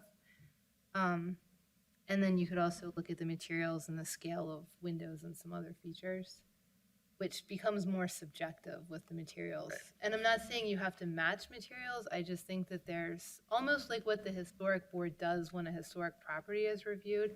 There could sort of be like a set list of like, when this happens, we recommend this. Okay. I we have to be careful because we don't have historic districts, so we really can't control architecture to the same degree that if we had a historic district, okay? Okay. Building heights are consistent throughout the residential districts. We have a building height maximum of, I don't know, 35 feet. Okay, so that standard has to be, you can't apply that to individual neighborhoods differently, you know, and have a different required maximum height in different neighborhoods. It has to be consistent with the zoning district. Same way with overhangs. Right now, the ordinance allows, I think, 18 inches of overhang. And that's the maximum without creating a whole set of, It's 18 inches of encroachment, so 18 inches of, oh, right, of right, yeah. encroachment, I'm sorry, into the setback. Yeah, so I don't know if like the historic houses, like, you know, my house has an 18-inch overhang on my roof. My neighbor's does as well, like on all sides.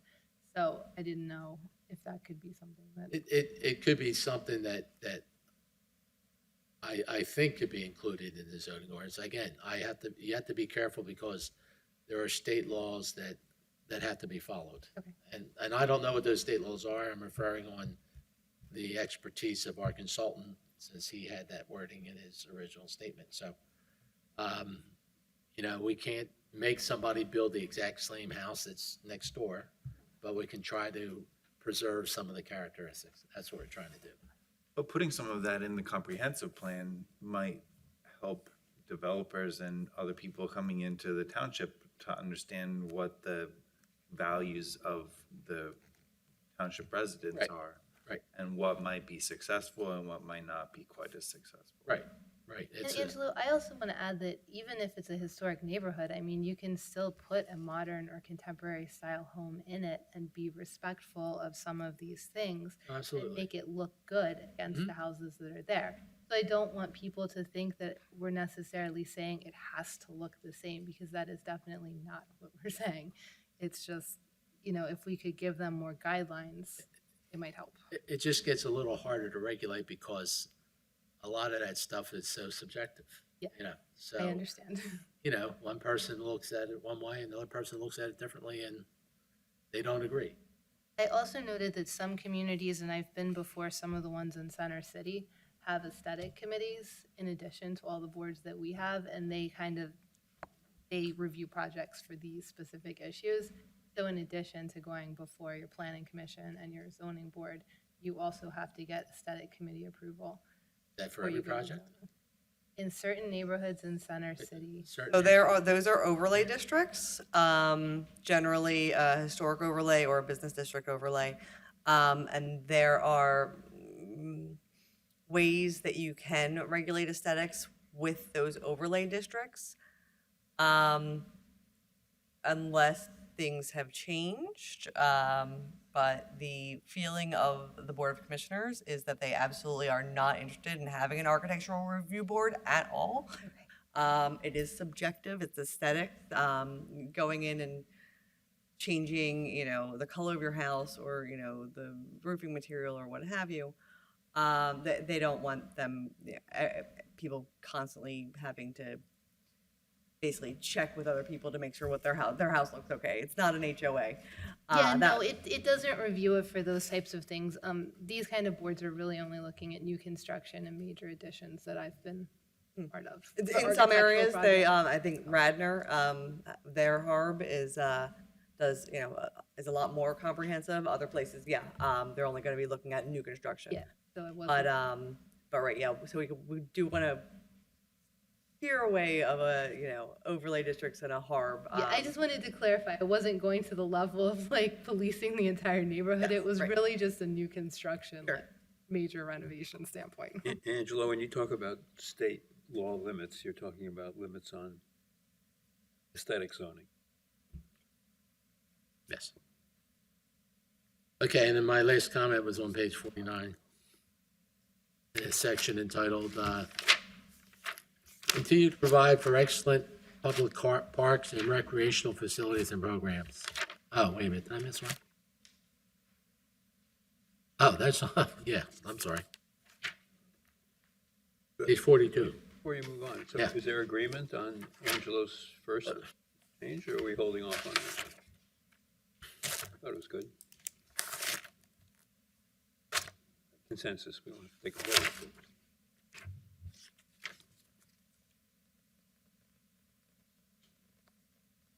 Well, it's 1-0, so you win.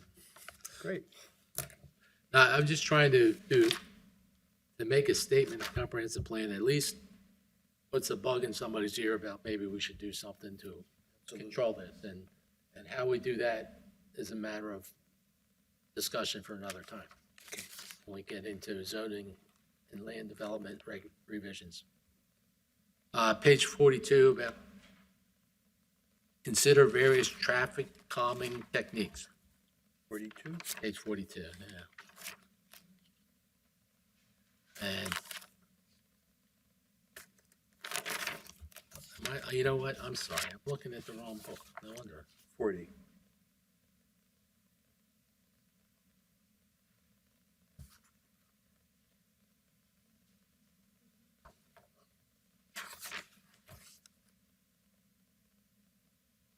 Yeah,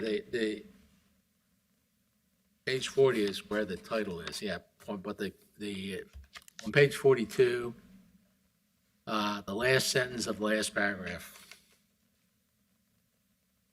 Okay, I would want to say, basically, this paragraph. I continue to monitor and evaluate parking conditions along streets in neighborhoods adjacent to institutional and commercial areas, which may adversely impact pedestrian and vehicular safety and accessibility. Implement appropriate measures to control and/or prohibit overflow parking from those establishments into adjacent residential neighborhoods. Again, we heard some discussion about how overflow parking from schools and things like that get into neighborhoods. It makes it difficult for people to walk or to drive their cars or things. So I think I just wanted to put an emphasis on trying to do something to improve that situation, and whether that's traffic calming devices, maybe that's, no parking zones on one side of the street. Maybe there's permit parking requirements, I don't know what the answer is, but all those options are available to the township to install at this time. So we have the methods of doing that, but I think we need to be responsive to concerns raised by citizens regarding those issues. Is your suggestion, which I also like, is to replace what's currently that last paragraph with the one you just read? No, it's just adding that sentence before the last sentence in that paragraph. The discussions with Haverford School and Marion Township, that's fine. Because if those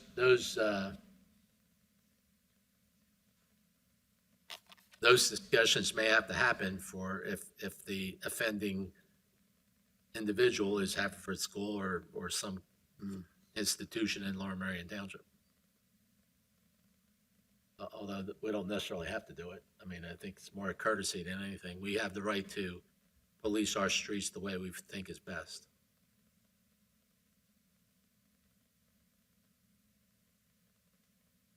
That particular, I don't want to get into drafting that much detail. I like that insert. Personally, I would not like to see the being so specific as to limiting parking on one side of Millbrook and painting a white line along the other side of the road. That's, to me, shouldn't be in a comprehensive plan. Right, so if we take that specific reference out, that's okay.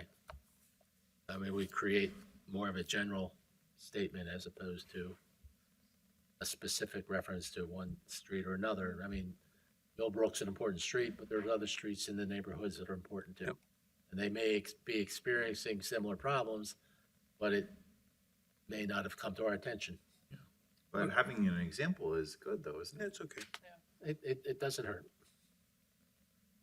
Throw in Buck Lane as well, because that was one that got a lot of comment. That's true. And Millbrook got lengthy comment. And the final one has to do on page 49. About, I'm sorry, I don't Yep. want to throw you off.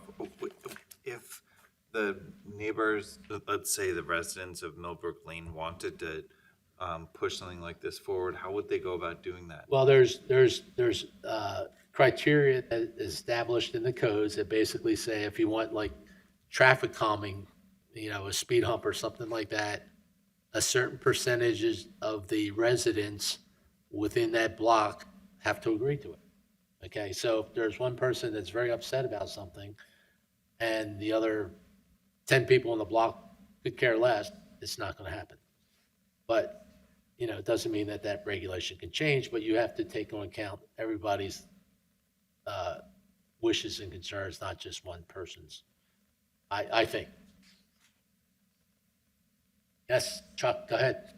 Just in terms of traffic calming and everything, just so the board knows here, the planning commission knows, the township has already instituted some of that right now. They're doing mini traffic studies in certain areas, and Brentford being the first one. So traffic calming, parking, circulation, pedestrian access, all that's going to be looked at. And that's going to be the first spot there, Brentford area. And then once that gets a sort of a template for everything, they're going to expand that to other areas in the township. So that's in the very near future. Is that something that happens publicly or Yes. how does the township do There's definitely that? public input. Mhm.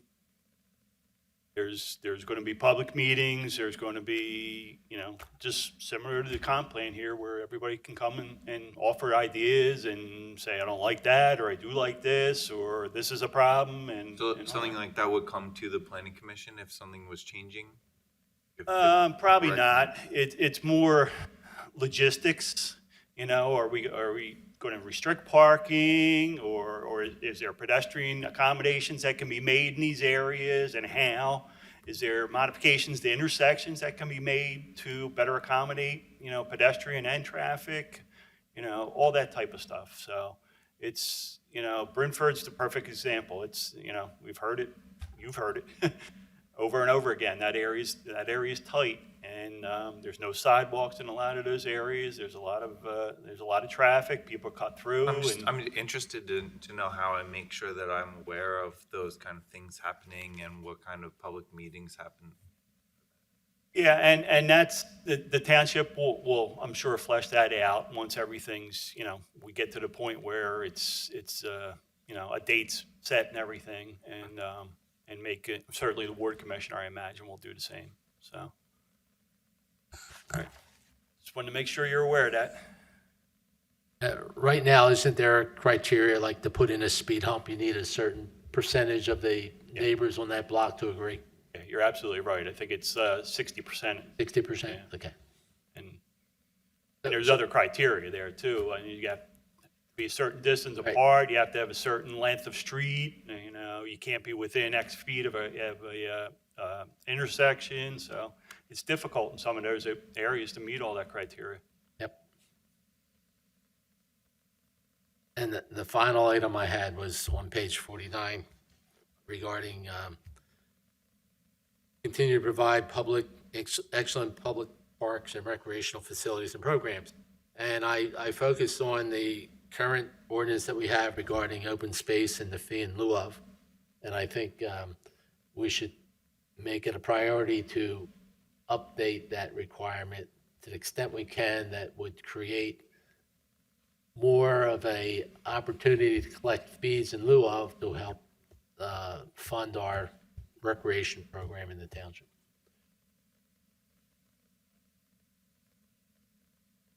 We have criteria now that we don't seem to enforce very well. Most developers are willing to pay the fee in lieu of anyhow.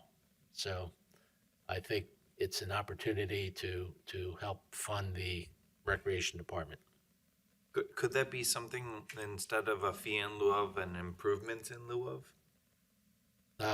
I don't think you want individual developers doing individual developments within the different parks in the township. I think that's a function that should be handled by the Parks and Rec Department. They probably, or hopefully, would have a master plan of what facilities need to be improved, and they'd probably prefer to have it done themselves rather than having individual developers do it. I just wonder what kind of fees we collect on it. I know that as a developer in other townships, the fees that I negotiate are substantially lower than my actual cost if I was to make those improvements myself. Well, we have the right to collect fees that are consistent with the value of the property of the open space.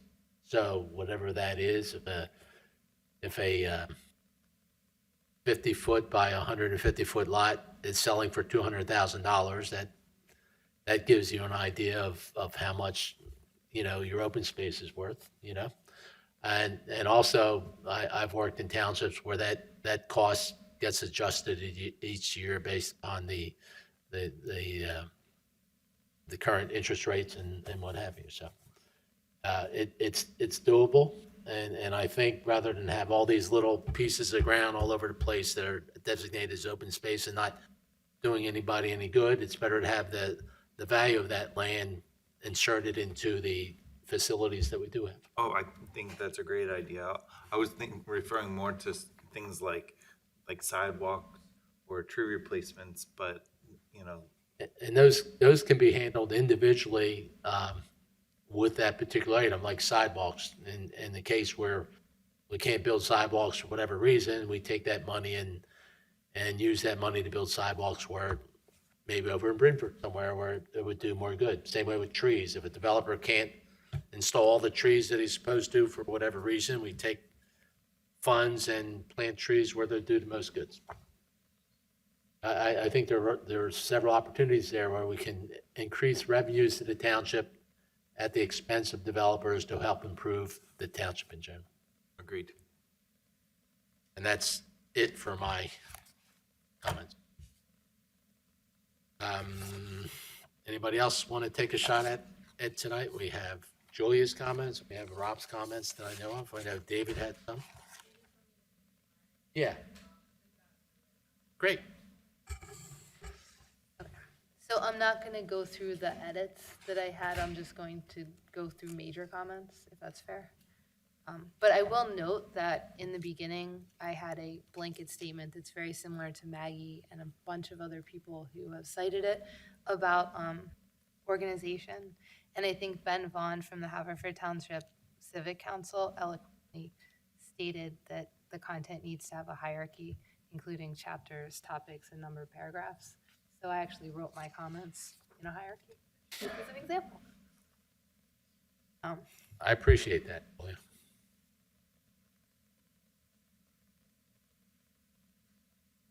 Yeah, I think Jack touched on this a little bit, and this was more of a large edit.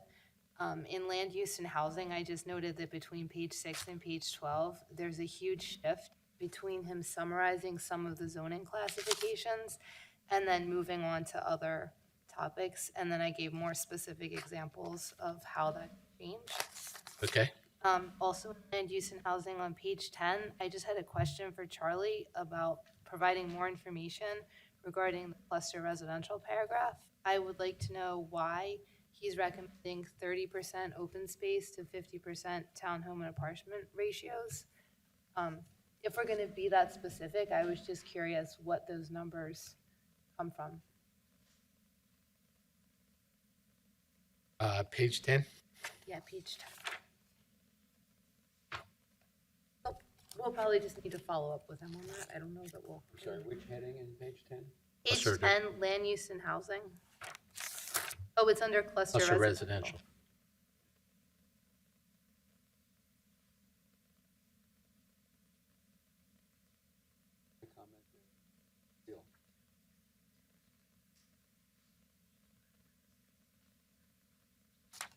Okay, Kelly, we have something akin to cluster development at the Haverford Reserve, right? Special residential That's development. right. And what was the open space requirement there? Do you remember off the top of your head? I do not know off the top of my head.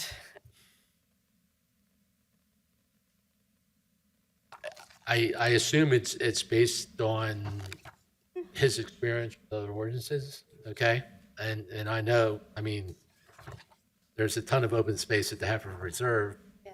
Much of it is wooded and steep slopes, but there probably is some percentage specified in that particular zoning ordinance. And maybe to help inform our understanding of this, maybe it would be helpful to know what that percentage is as well as a town. It doesn't have to be printed in our document, it was just trying to better understand. And again, these are only suggestions. Yeah. Even though the wording might not say that, eventually, whoever rewrites the zoning code would look at those numbers and make sure that they're appropriate for the particular zoning district. Okay, so by giving those numbers and then wanting them to be different when we write the zoning code, does that create problems? Are we being too specific? I don't think so. I think everything in the comprehensive plan, I see as suggestions or recommendations, that how it plays out depends on the more specific evaluation you do of the particular zoning ordinance. Okay, and I'll tell you what's going to happen. You're going to have 5 people in a room or 10 people in a room, and some people are going to say 30%, some people are going to say 50%, and they'll agree on 40%. You know, that's the way it works when you write these ordinances sometimes. Okay. You know, it's a negotiation among people, just like we negotiate things here. I mean, I like open space, so if it puts it in context too, I guess I would. Just want to make sure we're allowing for enough open space, especially knowing that developers usually push back in the other direction. But we probably have to we have to outline a reasonable amount, right? So that nobody can look at this and say that was just unreasonable in the first place. Exactly, and it's like understanding both sides in order to make an informed decision. I don't think I have enough information to know if 30, 50. Good. But About like a minimum % of open space requirement be added rather than a specific percentage. that's a good idea.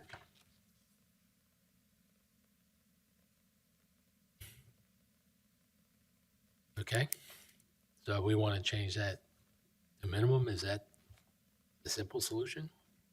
But I think we also have to make sure that the minimum is both reasonable and not too little of open space. Like enough open space. It does say a minimum of 30% common no space requirement be added, with a 50% requirement if townhouses or apartments are included. I think what he's getting at there is that if you have townhouses and apartments, you're going to end up with a higher density. So because of the higher density, you want to offset that with a greater percentage of open space. Right. What percentage of open space do we have in other areas? It's like 60%, right? When you have like a 40% impervious cover. Like R4, an R4 district, if you develop two more new lots, you have to have 30% open space. Okay. Okay, so, and that's for 6,000 square foot lots.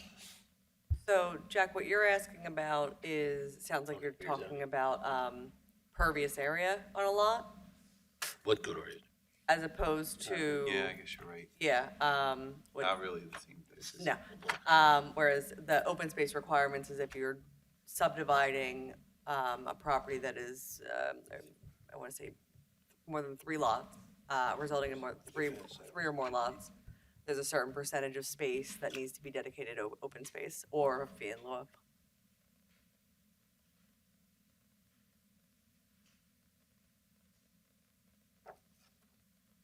Okay.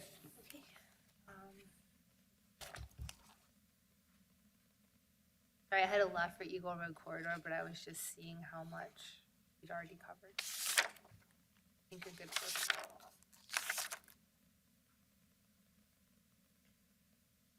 Right. I also had a section written up about Oakmont, and so that's page 16. Page 16? Page 16. My first comment was to remove the picture of the gazebo because I felt like we don't have that amount of space there so that that image doesn't represent something that could accurately occur in that triangular swath of land, even if more land was obtained from hypothetically in the future. When they tear down the administration building, there will be space for something like that. No, that's gonna be a parking lot. Well, I was thinking that that gazebo looks just like what it's gonna look like on Lanark Country Club I someday. think that it's also just a little bit too specific of an image for that, like the town center. I think that this might be a case because I couldn't find like any good precedents of what I thought might work there. And I don't think that this one's really that helpful, but maybe that's just my opinion, but we can. Maybe we could do that on that vacant lot at the corner of Eagle and Darby.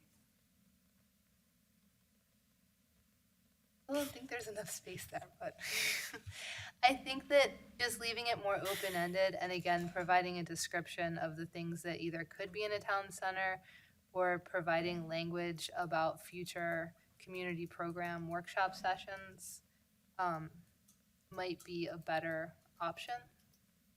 I also think that we should remove the reference to putting parking in the town center.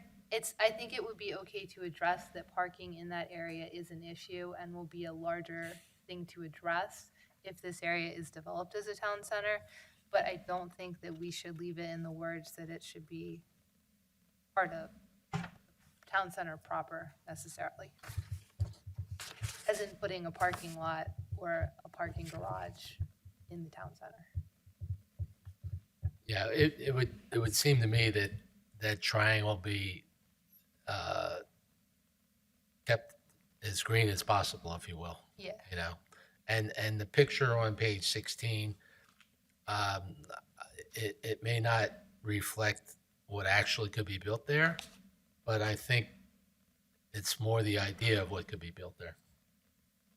Whether that gazebo is too big for that space, you know, I understand that. Right. But maybe something on a smaller scale, not as ornate with the roof lines and what have you.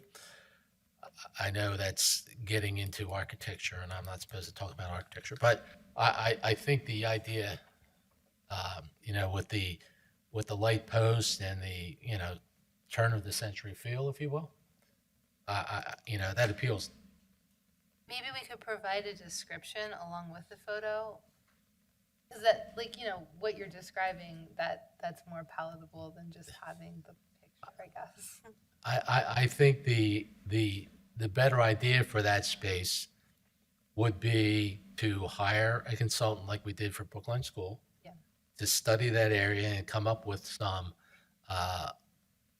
you know, come up with appropriate design options for how that space could be used. And it could look at a gamut of things just like they're going to look at Brookline School, you know, whether it includes parking, it does include parking, what type of structure there. I think that would be the ultimate goal of any development that occurs in that triangle. To just, you know, put a gazebo in there for the sake of having a gazebo doesn't make sense to me. I think it has to be planned. Yeah. And I think the township would be well advised, if not willing, to spend some money to properly evaluate that space. I agree. And I think that what you're describing there and the idea of a community workshop and the consultant and similar to what's happening in Brookline, I agree with all of that. So if we could just describe that in this section, that would be awesome. Great. Okay. And then, okay, and then my next. So is the idea that this would be more general? Yes, I think the idea was that it would be more general.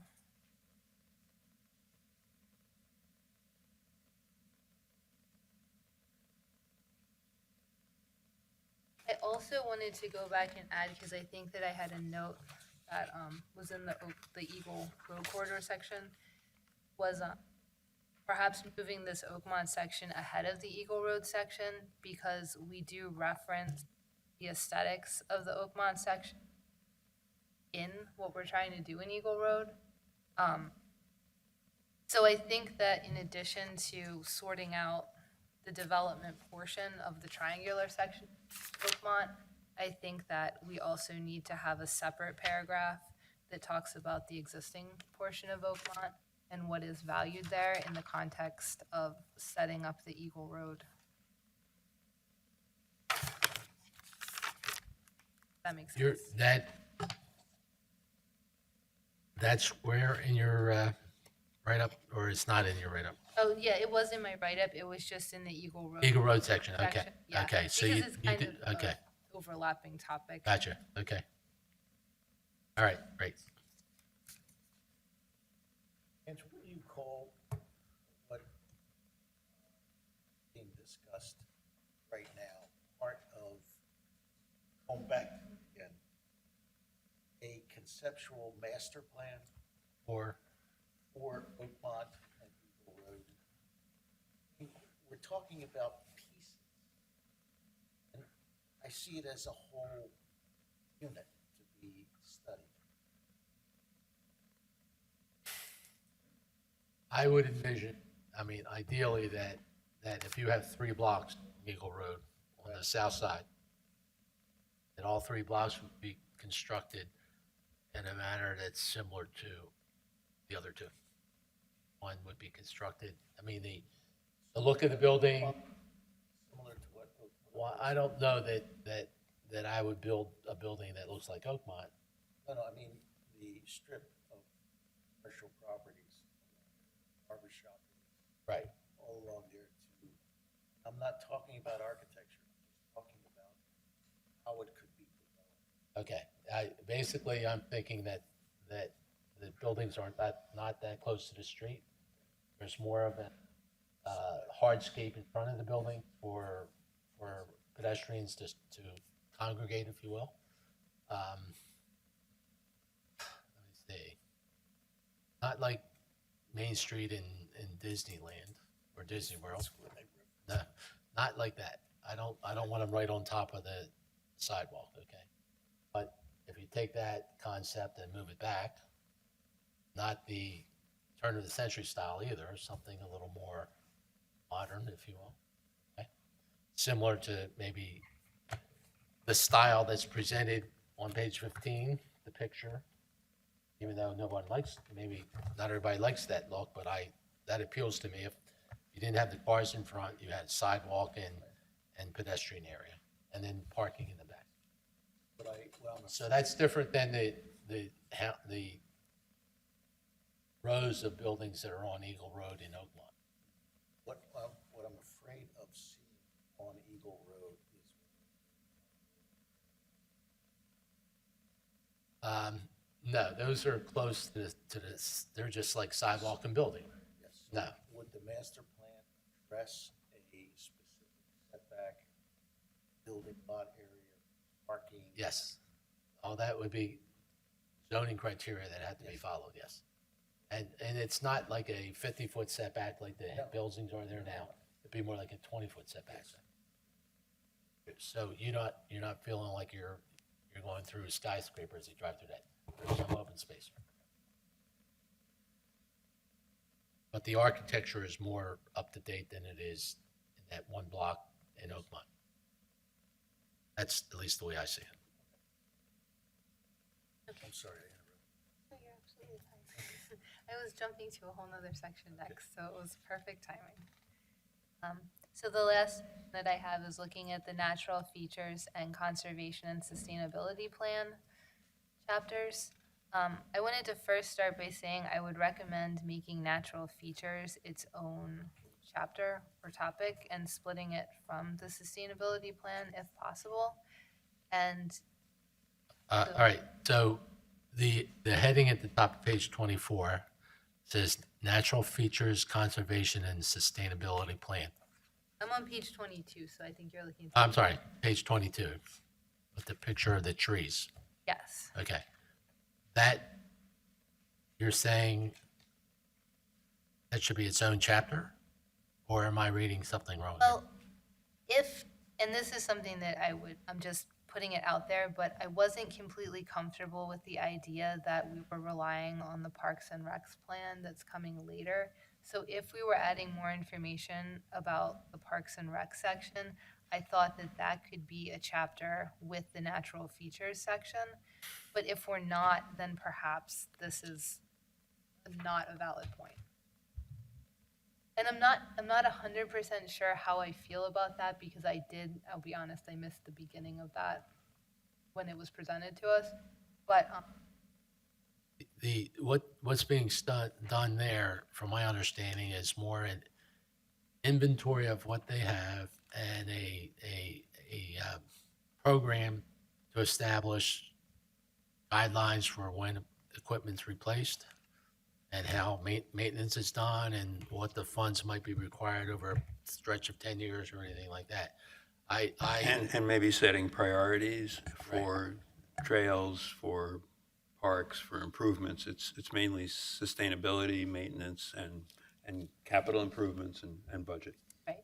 So I think that what that's lacking is sort of a visionary picture of the plan for the parks. And I'm not saying the plan has to change. I think that it's just sort of, and I know that, like I stated here, like if you reference the website that the township has, there's a nice chart of what features each existing park does have. But I didn't know whether we needed to do something more from a planning standpoint and have more of a vision statement for the parks. If that makes sense. That's a hard one because, you look at Brookline School, that kind of like dropped into township's laps as far as the open space goes. Yeah. And I don't see that happening too many places. I mean, you always have the opportunity of going back to Lionel Country Club, where if it is developed and that open space gets dedicated to the township, then there's a possibility there that some type of master plan can be done for how that's done.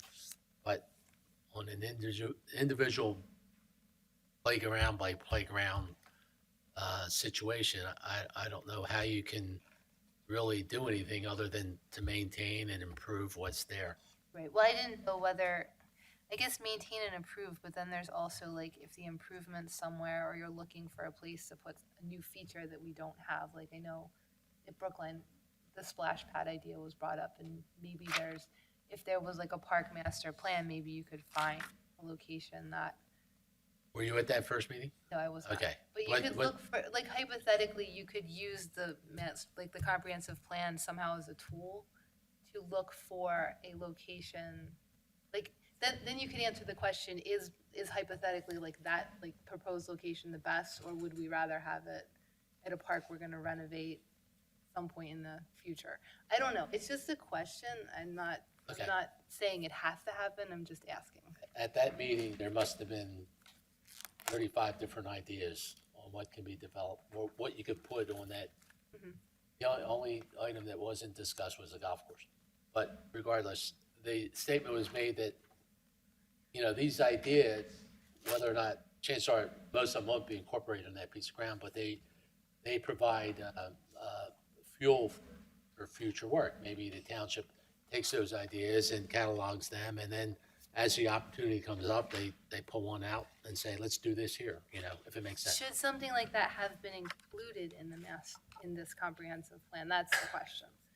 I don't know. It may have made sense if we knew about what was happening at Brookline at the time, you know.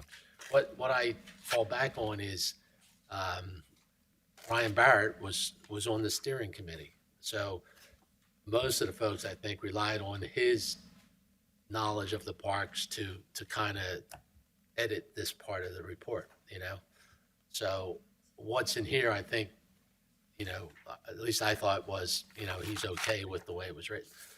But if we want to make suggestions like that, I don't think we're not allowed to.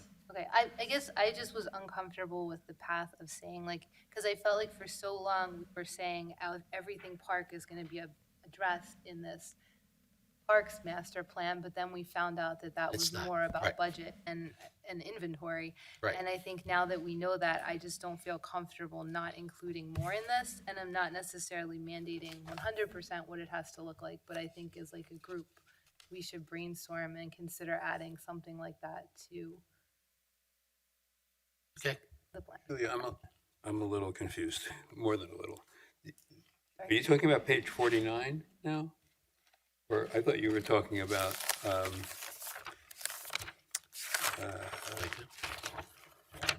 Yeah, on page 22. 22, but I'm talking about something that's not on page, it's just an idea that's not in the Well, comprehensive but- plan. I'm not saying you're wrong about having a vision for what we'd like to see in parks, recreation, open space, and trails. Yeah, But page 49 is where this plan this draft attempts to talk about that. And do you think that those couple of pages are good, bad, or indifferent? I am. It does go into little detail. It talks about the citizen survey and what the top responses were on the citizen survey as far as the needs within the township. So as those opportunities become available, you would think that someone would look at the comp plan and say, oh, well, off-road paths and trails are number one, so we should try to focus, 50% of our funds on those type of improvements. The way it was described by Brian or the consultant is, I forget the exact feet, but I think the comprehensive plan was 30,000 feet, and the Parks and Recreation plan was Yeah. I like think, 20,000 feet, Yeah. and then a master plan for Brookline would be 5,000 or 10,000 feet. right, I think that this wish list from the survey is great. I think that it almost needs to be interpreted on page 22. Because everywhere else in the plan, they took the wish list that was made by the citizens and it was restated as the goals in the actual comprehensive plan.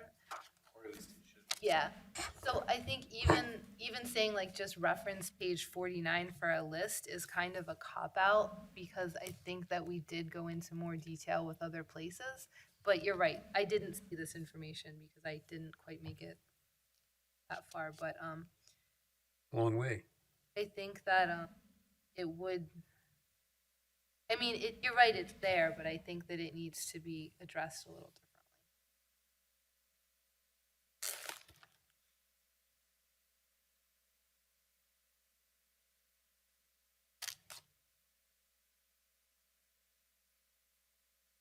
And I don't, again, I don't really have any clear answers for that. It was just like something to consider.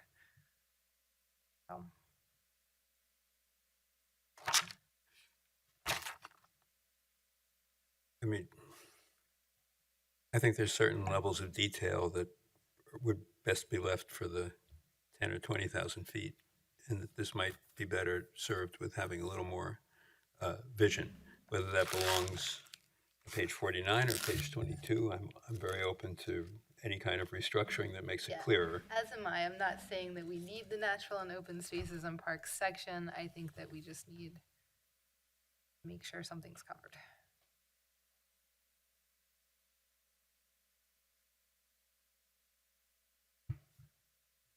Anything else? I mean, I don't think we should have a dog park, for example, in the comprehensive plan. And the swimming pools were number 7, and the dog park was number, I thought there was one at the 11. reserve. Yeah. nice one. But he was saying in the southern Oh. section, and I just think that's a level of detail that's not really appropriate, and also it's a good thing that's the kind of thing I would assume the Parks, Recreation, and Open Space Plan would think about. But what we don't know is what Brian's input was in this particular section. He might have said that there's a strong need for a dog park in the southern part of town. I don't think, know. I asked him about that. Oh, you did? He didn't, I didn't ask him that question. Oh. I said, did he think that belongs in here? And he said, well, maybe not. Okay. I just think it's up to us to say, this is our vision for Parks, Recreation. It's required by the municipality's planning code to have some section. So we have our vision, and then we say that. I think we should wait for a lot of the specifics. Looks like he changed one word, may. Where's to that? be desirable as opposed to is desirable, Where is that? you know? So he did Which page? on page 51. He was talking about the dog park. Oh, He had the word may in there.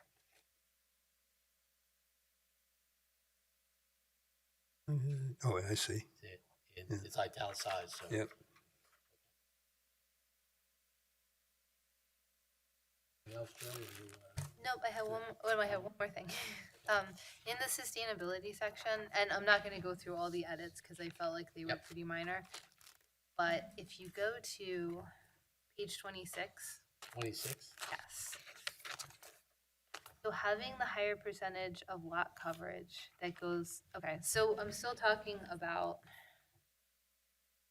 it's in the offering and promoting incentives section.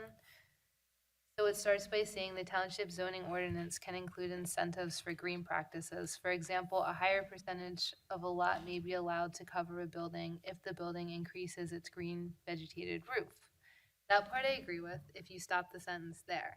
Then they go on to say, or LEED certified under new construction and major renovation standards. And I do not agree with that part because a major component of LEED is reducing building footprints to increase the impervious surface and like leave the natural land. And they give you examples of like elevating the building so you can pull parking underneath, sinking parking and portions of the building below ground, adding stories to buildings. So I think that being more lenient on building heights to some extent would be more appropriate than allowing people to take up more lot coverage in exchange for LEED certification. Are you talking about the sentence, there could be some flexibility? No, it was, for example, a higher percentage of a lot may be allowed to be covered by buildings if a building includes a green vegetated roof. And then that part I agreed with, so if you stop the sentence there, it's fine. But I don't agree with the second part where it says, or LEED certification. You're on page 26? Mm-hmm. Up here.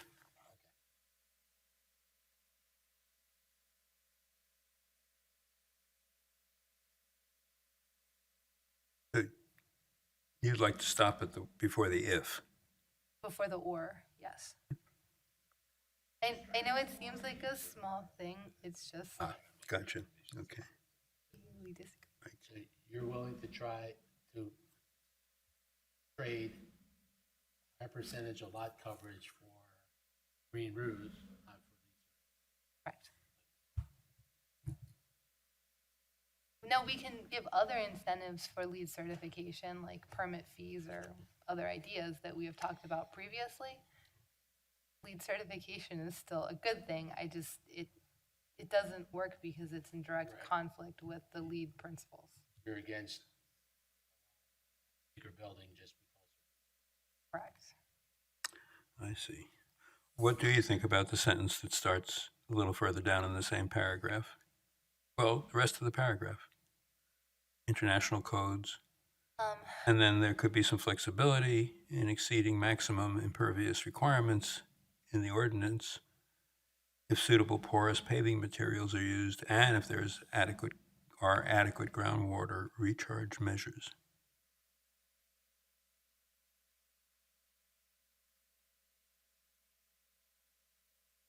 Yeah, I think that for me, the porous paving material is always a slippery slope. It's one thing when it's owned and maintained by the township because they go through it and use the vacuum machine to make sure it's clean and functioning.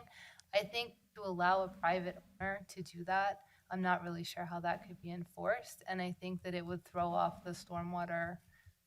It's what's actually happening in the future. Like, once it's clogged, it's basically like just having a regular pavement. Yes. Yes. Which is why we just don't credit it at all. We consider porous pavers or, partially porous pavers or what have you to be 100% impervious because they're just not maintained and there's no way to enforce that. That's what they do in Lower Merion Township, where they require the owner of a stormwater management system,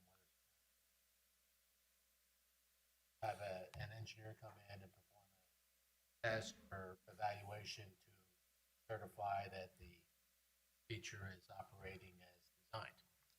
I mean, Every year.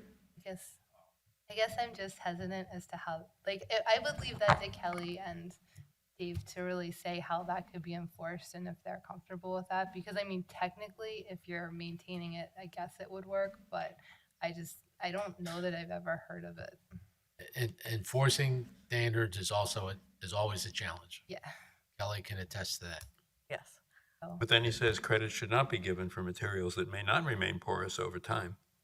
I mean, I guess you could even say the same thing with the vegetated green roof, because unless someone's checking it periodically to make sure they're replacing and maintaining the trays or whatever method they're using, it's a similar. Right now, the standard is the township engineer does evaluations 3 times in 10 years. Okay. And after the 10th year, it goes away, right? Yes, theoretically, unless there's a complaint or a Unless problem. there's a complaint, right? And, I've designed a lot of these things, and they're more than 20, 30 years old. I don't know if they work or not. Yeah. Property owner doesn't work or not, don't know. But if no one complains, then you assume it's working. Yeah. I guess I will say I've just heard the porous paving. It seems like that stops working in a much faster amount of time than the green roof theoretically. But again, I'm not an expert on either. Although if you go to the Morris Arboretum, they've had porous pavement in there for 30 years and it still functions. Well, if you're maintaining it, because I Right. know we reviewed a township project and they had the machine and they were committed to maintaining it on a schedule. So that's fine then. Okay, and that was my last major comment. Everything else was just an edit, so. Okay. Rob, do you mind doing yours? Okay. And then I think that's what we'll call it. Okay, I will be quick, and I'd like to start out by just apologizing in that I did not know that the master plan was addressed in 2008 in great detail, and I don't want to ad nauseum to talking about a master plan, but I will address some of the other items. I did create a rather lengthy paragraph about Main Street and its relationship to Eagle Road, Main Street being the one in Disney World. And also, in order to do anything on Eagle Road, you're going to need a magic wand to make things happen. It's not going to be easy. So without reading any other information about my concern about a master plan, I'm going to get into more specifics. Okay. If you were to substitute the word planning or a consultant who can develop ideas, specific ideas for the But it word sounds- master plan. Would But that help? it sounds like it's already been done ad nauseum. And what I don't see happening is some kind of restrictions to what can be developed on Eagle Road. It seems like there was a lot of discussion about a private developer coming in, developing first floor commercial with upper story apartments along Eagle Road. And it's mentioned numerous times in this comprehensive plan. And I just get concerned. The wording just sounds like it's going to happen. And I went through the whole report, and I was not going to read this, but I am. The comprehensive plan in numerous places uses words like should be, could be, if. We encourage the potential exits, incentives to promote, may be appropriate, provide for, should require, it may be practical, options should be considered, may be advisable, would be advisable, may include, it may be appropriate, it would be desirable if. And all of these descriptions, to me, are like providing a painter with canvas or a sculptor with clay. They're all ideas that offer many interpretations and alternatives. Some may be realistic and some may be worth consideration, and others may develop into workable solutions. However, the comprehensive plan does not dictate solutions. And there were many cases in reading it, it sounds like there were things that were almost being dictated for the future. But I'll get into specifics. I'd like to go to page 21, and that's the land use and housing. I was questioning the entire paragraph. I'm not clear about the statement indicating Haverford Township has a strong market for restaurants, and is there data or a market study that identifies the viability of full-size hotels, bed and breakfast, inns, and short-term rentals? I just wanted to throw that out there for discussion. I don't see that in Haverford Township. It sounds like there's miscommunication as to what this township has available, and I guess I get concerned when I see it being pumped up into something that it's not. The other issue I have is page 15. That's the last paragraph. I was questioning the use of the entire paragraph. Sorry, 13? Page 15, the last paragraph. Before you go on, hospitality uses, that paragraph is taken specifically from a comments that we received from Discover Haverford. Okay, that's verbatim out of their letter to the township. Okay. And I think we debunked the idea of bed and breakfasts and what else? Hotels, full-size hotels. Yeah, no, bed and breakfast and Airbnbs. Right. Okay, because zoning doesn't allow it. Okay, All right, but go ahead. that's okay. Yep. Just a comment about the public parking. Questioning the entire paragraph. It's the last paragraph on page 15. Questioning the entire paragraph, it states as business activity increases, it may be possible to develop additional public parking for short-term customer parking to supplement the parking at the lot at Oakmont using the school district administration building. Wouldn't there be a liability issue for public parking and the school district? There could be. I mean, but why even state some of these issues if they're not realistic, they're impractical? They won't work. I don't know if they won't work or not, because I've, again, involved on projects where a person wants to put in a restaurant and needs 5 parking spaces, so he rents 5 parking spaces from the church next door. But Isn't there any liability involved with Well, that? I guess whatever agreement they have, they work out the liability issues in that agreement. Okay, but this would be a liability to the township. Why would it be a liability to the township? It's not their property. No, but it's public parking. If you're going to Every use, public parking yeah. lot has a liability to the township, right? It's public parking that it's for use by the public. It's not township owned. You know, it's a deal between the developer and the owner of the property. I mean, Penwood School, they were 20 spaces short for required parking for teachers. Okay. They rented 20 spaces from the Catholic Church down the street. okay, so So in that I mean, agreement, I'm sure it could be worked out agreement-wise that, you know, you waive liability or whatever, but it's not a township liability, I don't think. Even though the township requires the parking. I know what you're saying there. okay, I just wanted to bring it up. In that first sentence, what does that say? May be possible to develop parking lot. Parking lot.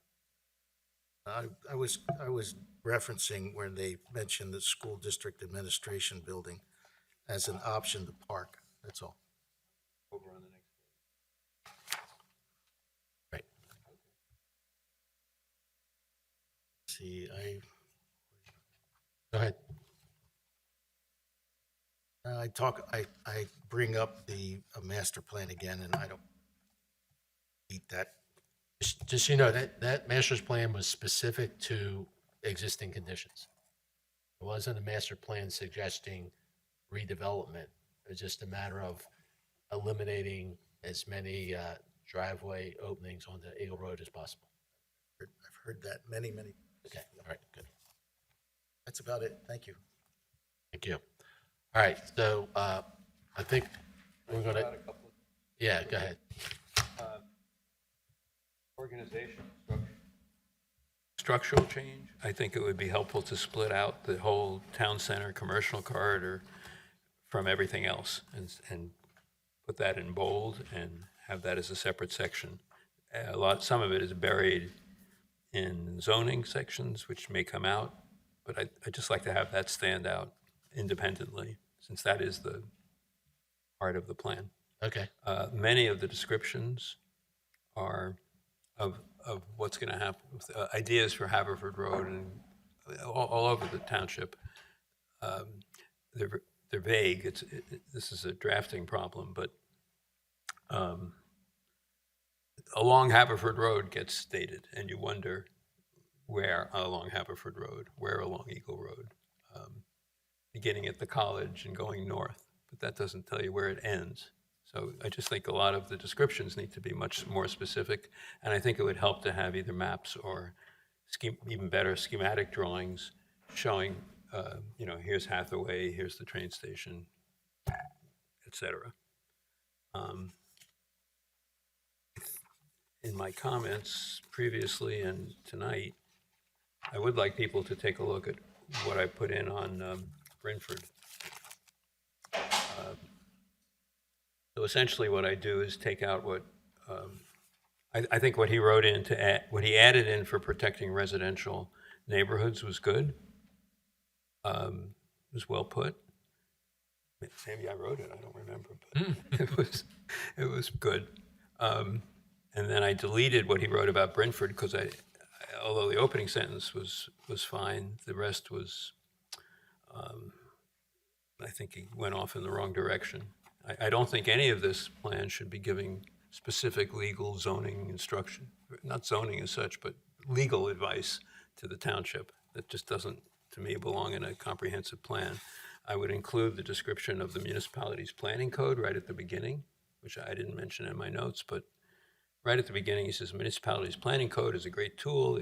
Township can do that. I don't think it's an accurate description of the MPC, nor do I see why it belongs at the beginning of the plan. The authorization is fine, but it's an enabling statute that enables us to do zoning and have a comprehensive plan, but it's not.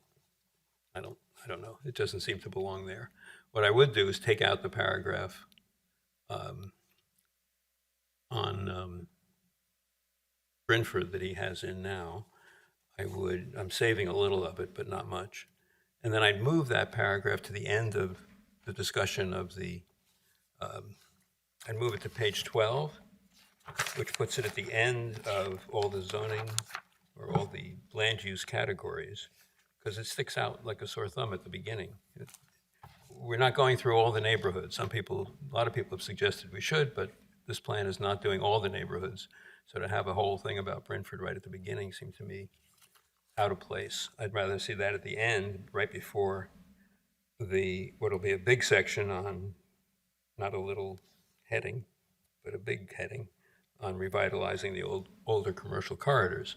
And then when you get to page 12, I would have a paragraph on Brentford, because it does have special concerns, special vulnerabilities. It's been through many struggles over many years, which I won't recap.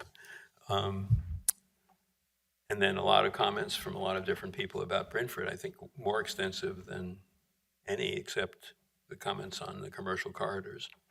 And then I would have a description of Brentford. So there'd be a description of Brentford, strengths and weaknesses, and then a statement of non-conforming uses, which instead of getting into what the zoning hearing board should do and what the commissioners should do, and I just say the existing policy of the township as stated in the zoning code calls for gradual elimination of non-conforming uses. And I want the township to take a position on that, because that's been the struggle in Brentford. The township remains strongly committed to that policy, and in consultation with its solicitor, will seek to implement that policy by strengthening the zoning ordinance and its enforcement in ways consistent with developments in state law. So nothing outside the law, nothing about non-conforming uses that's not proper. But they're just committed to dealing with it. So that's my main thing about Brentford. I have a number of edits. I think I've talked about a couple of structural changes. The one that's not in here is the one about separating out the town center.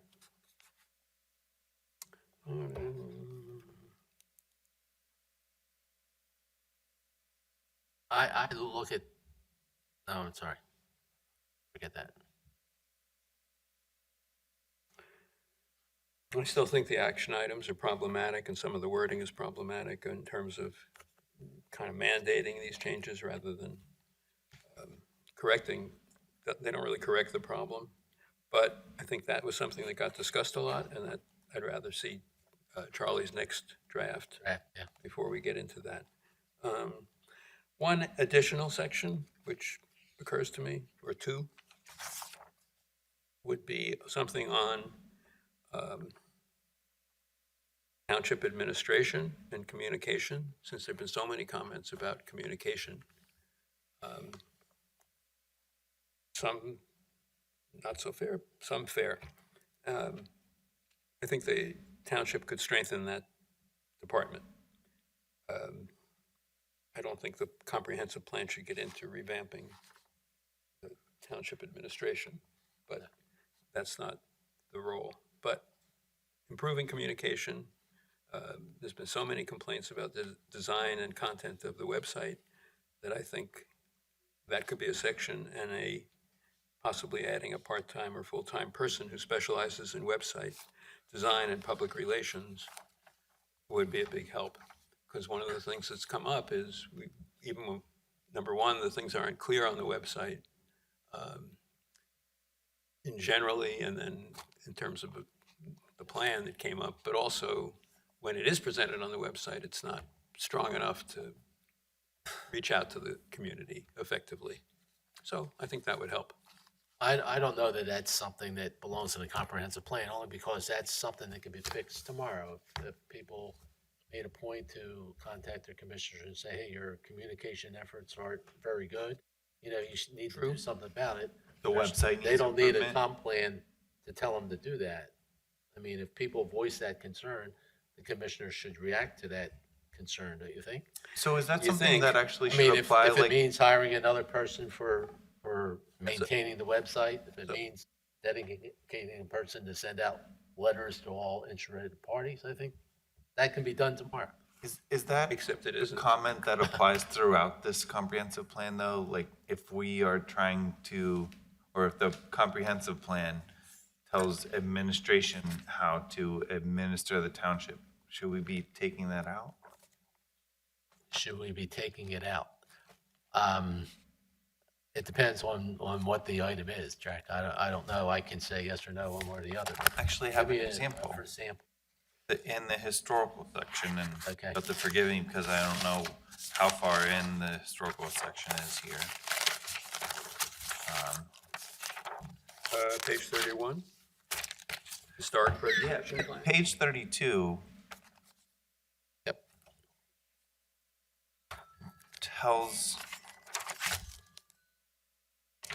indicates that the township should periodically notify owners of historic structures and sites that are regulated by the zoning ordinance, informing them of requirements regarding their historic property, et cetera, et cetera. Is that something that belongs in the comprehensive plan?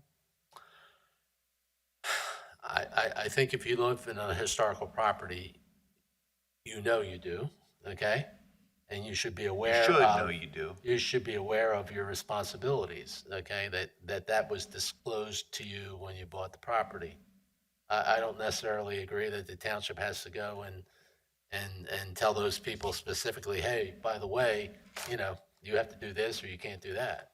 I don't think that's the township's responsibility. Oh, good, I agree, and I don't Okay. think that we should be writing that in here.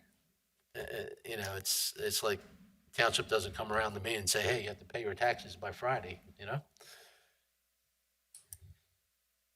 Sometimes I wish they would.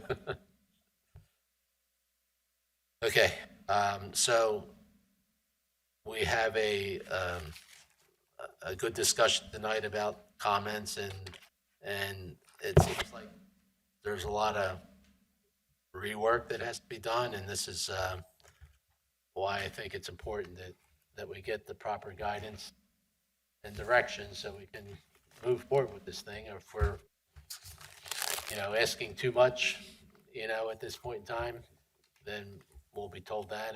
If we're on the right track, we'll be told that also. And we still have a couple people to hear out before we can, finalize anything. But I think all the comments we heard tonight are generally legitimate. We have some areas that we don't agree on, but that's to be expected.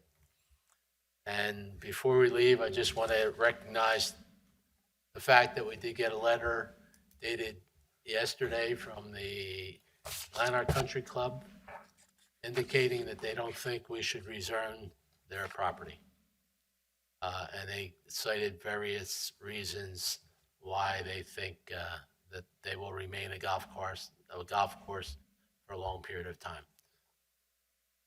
I don't know if they fully understand that we're just changing them from institution to golf course. That's the extent of the rezoning, with the added the added use of as a senior citizen type of development, if in fact they ever were to sell their property.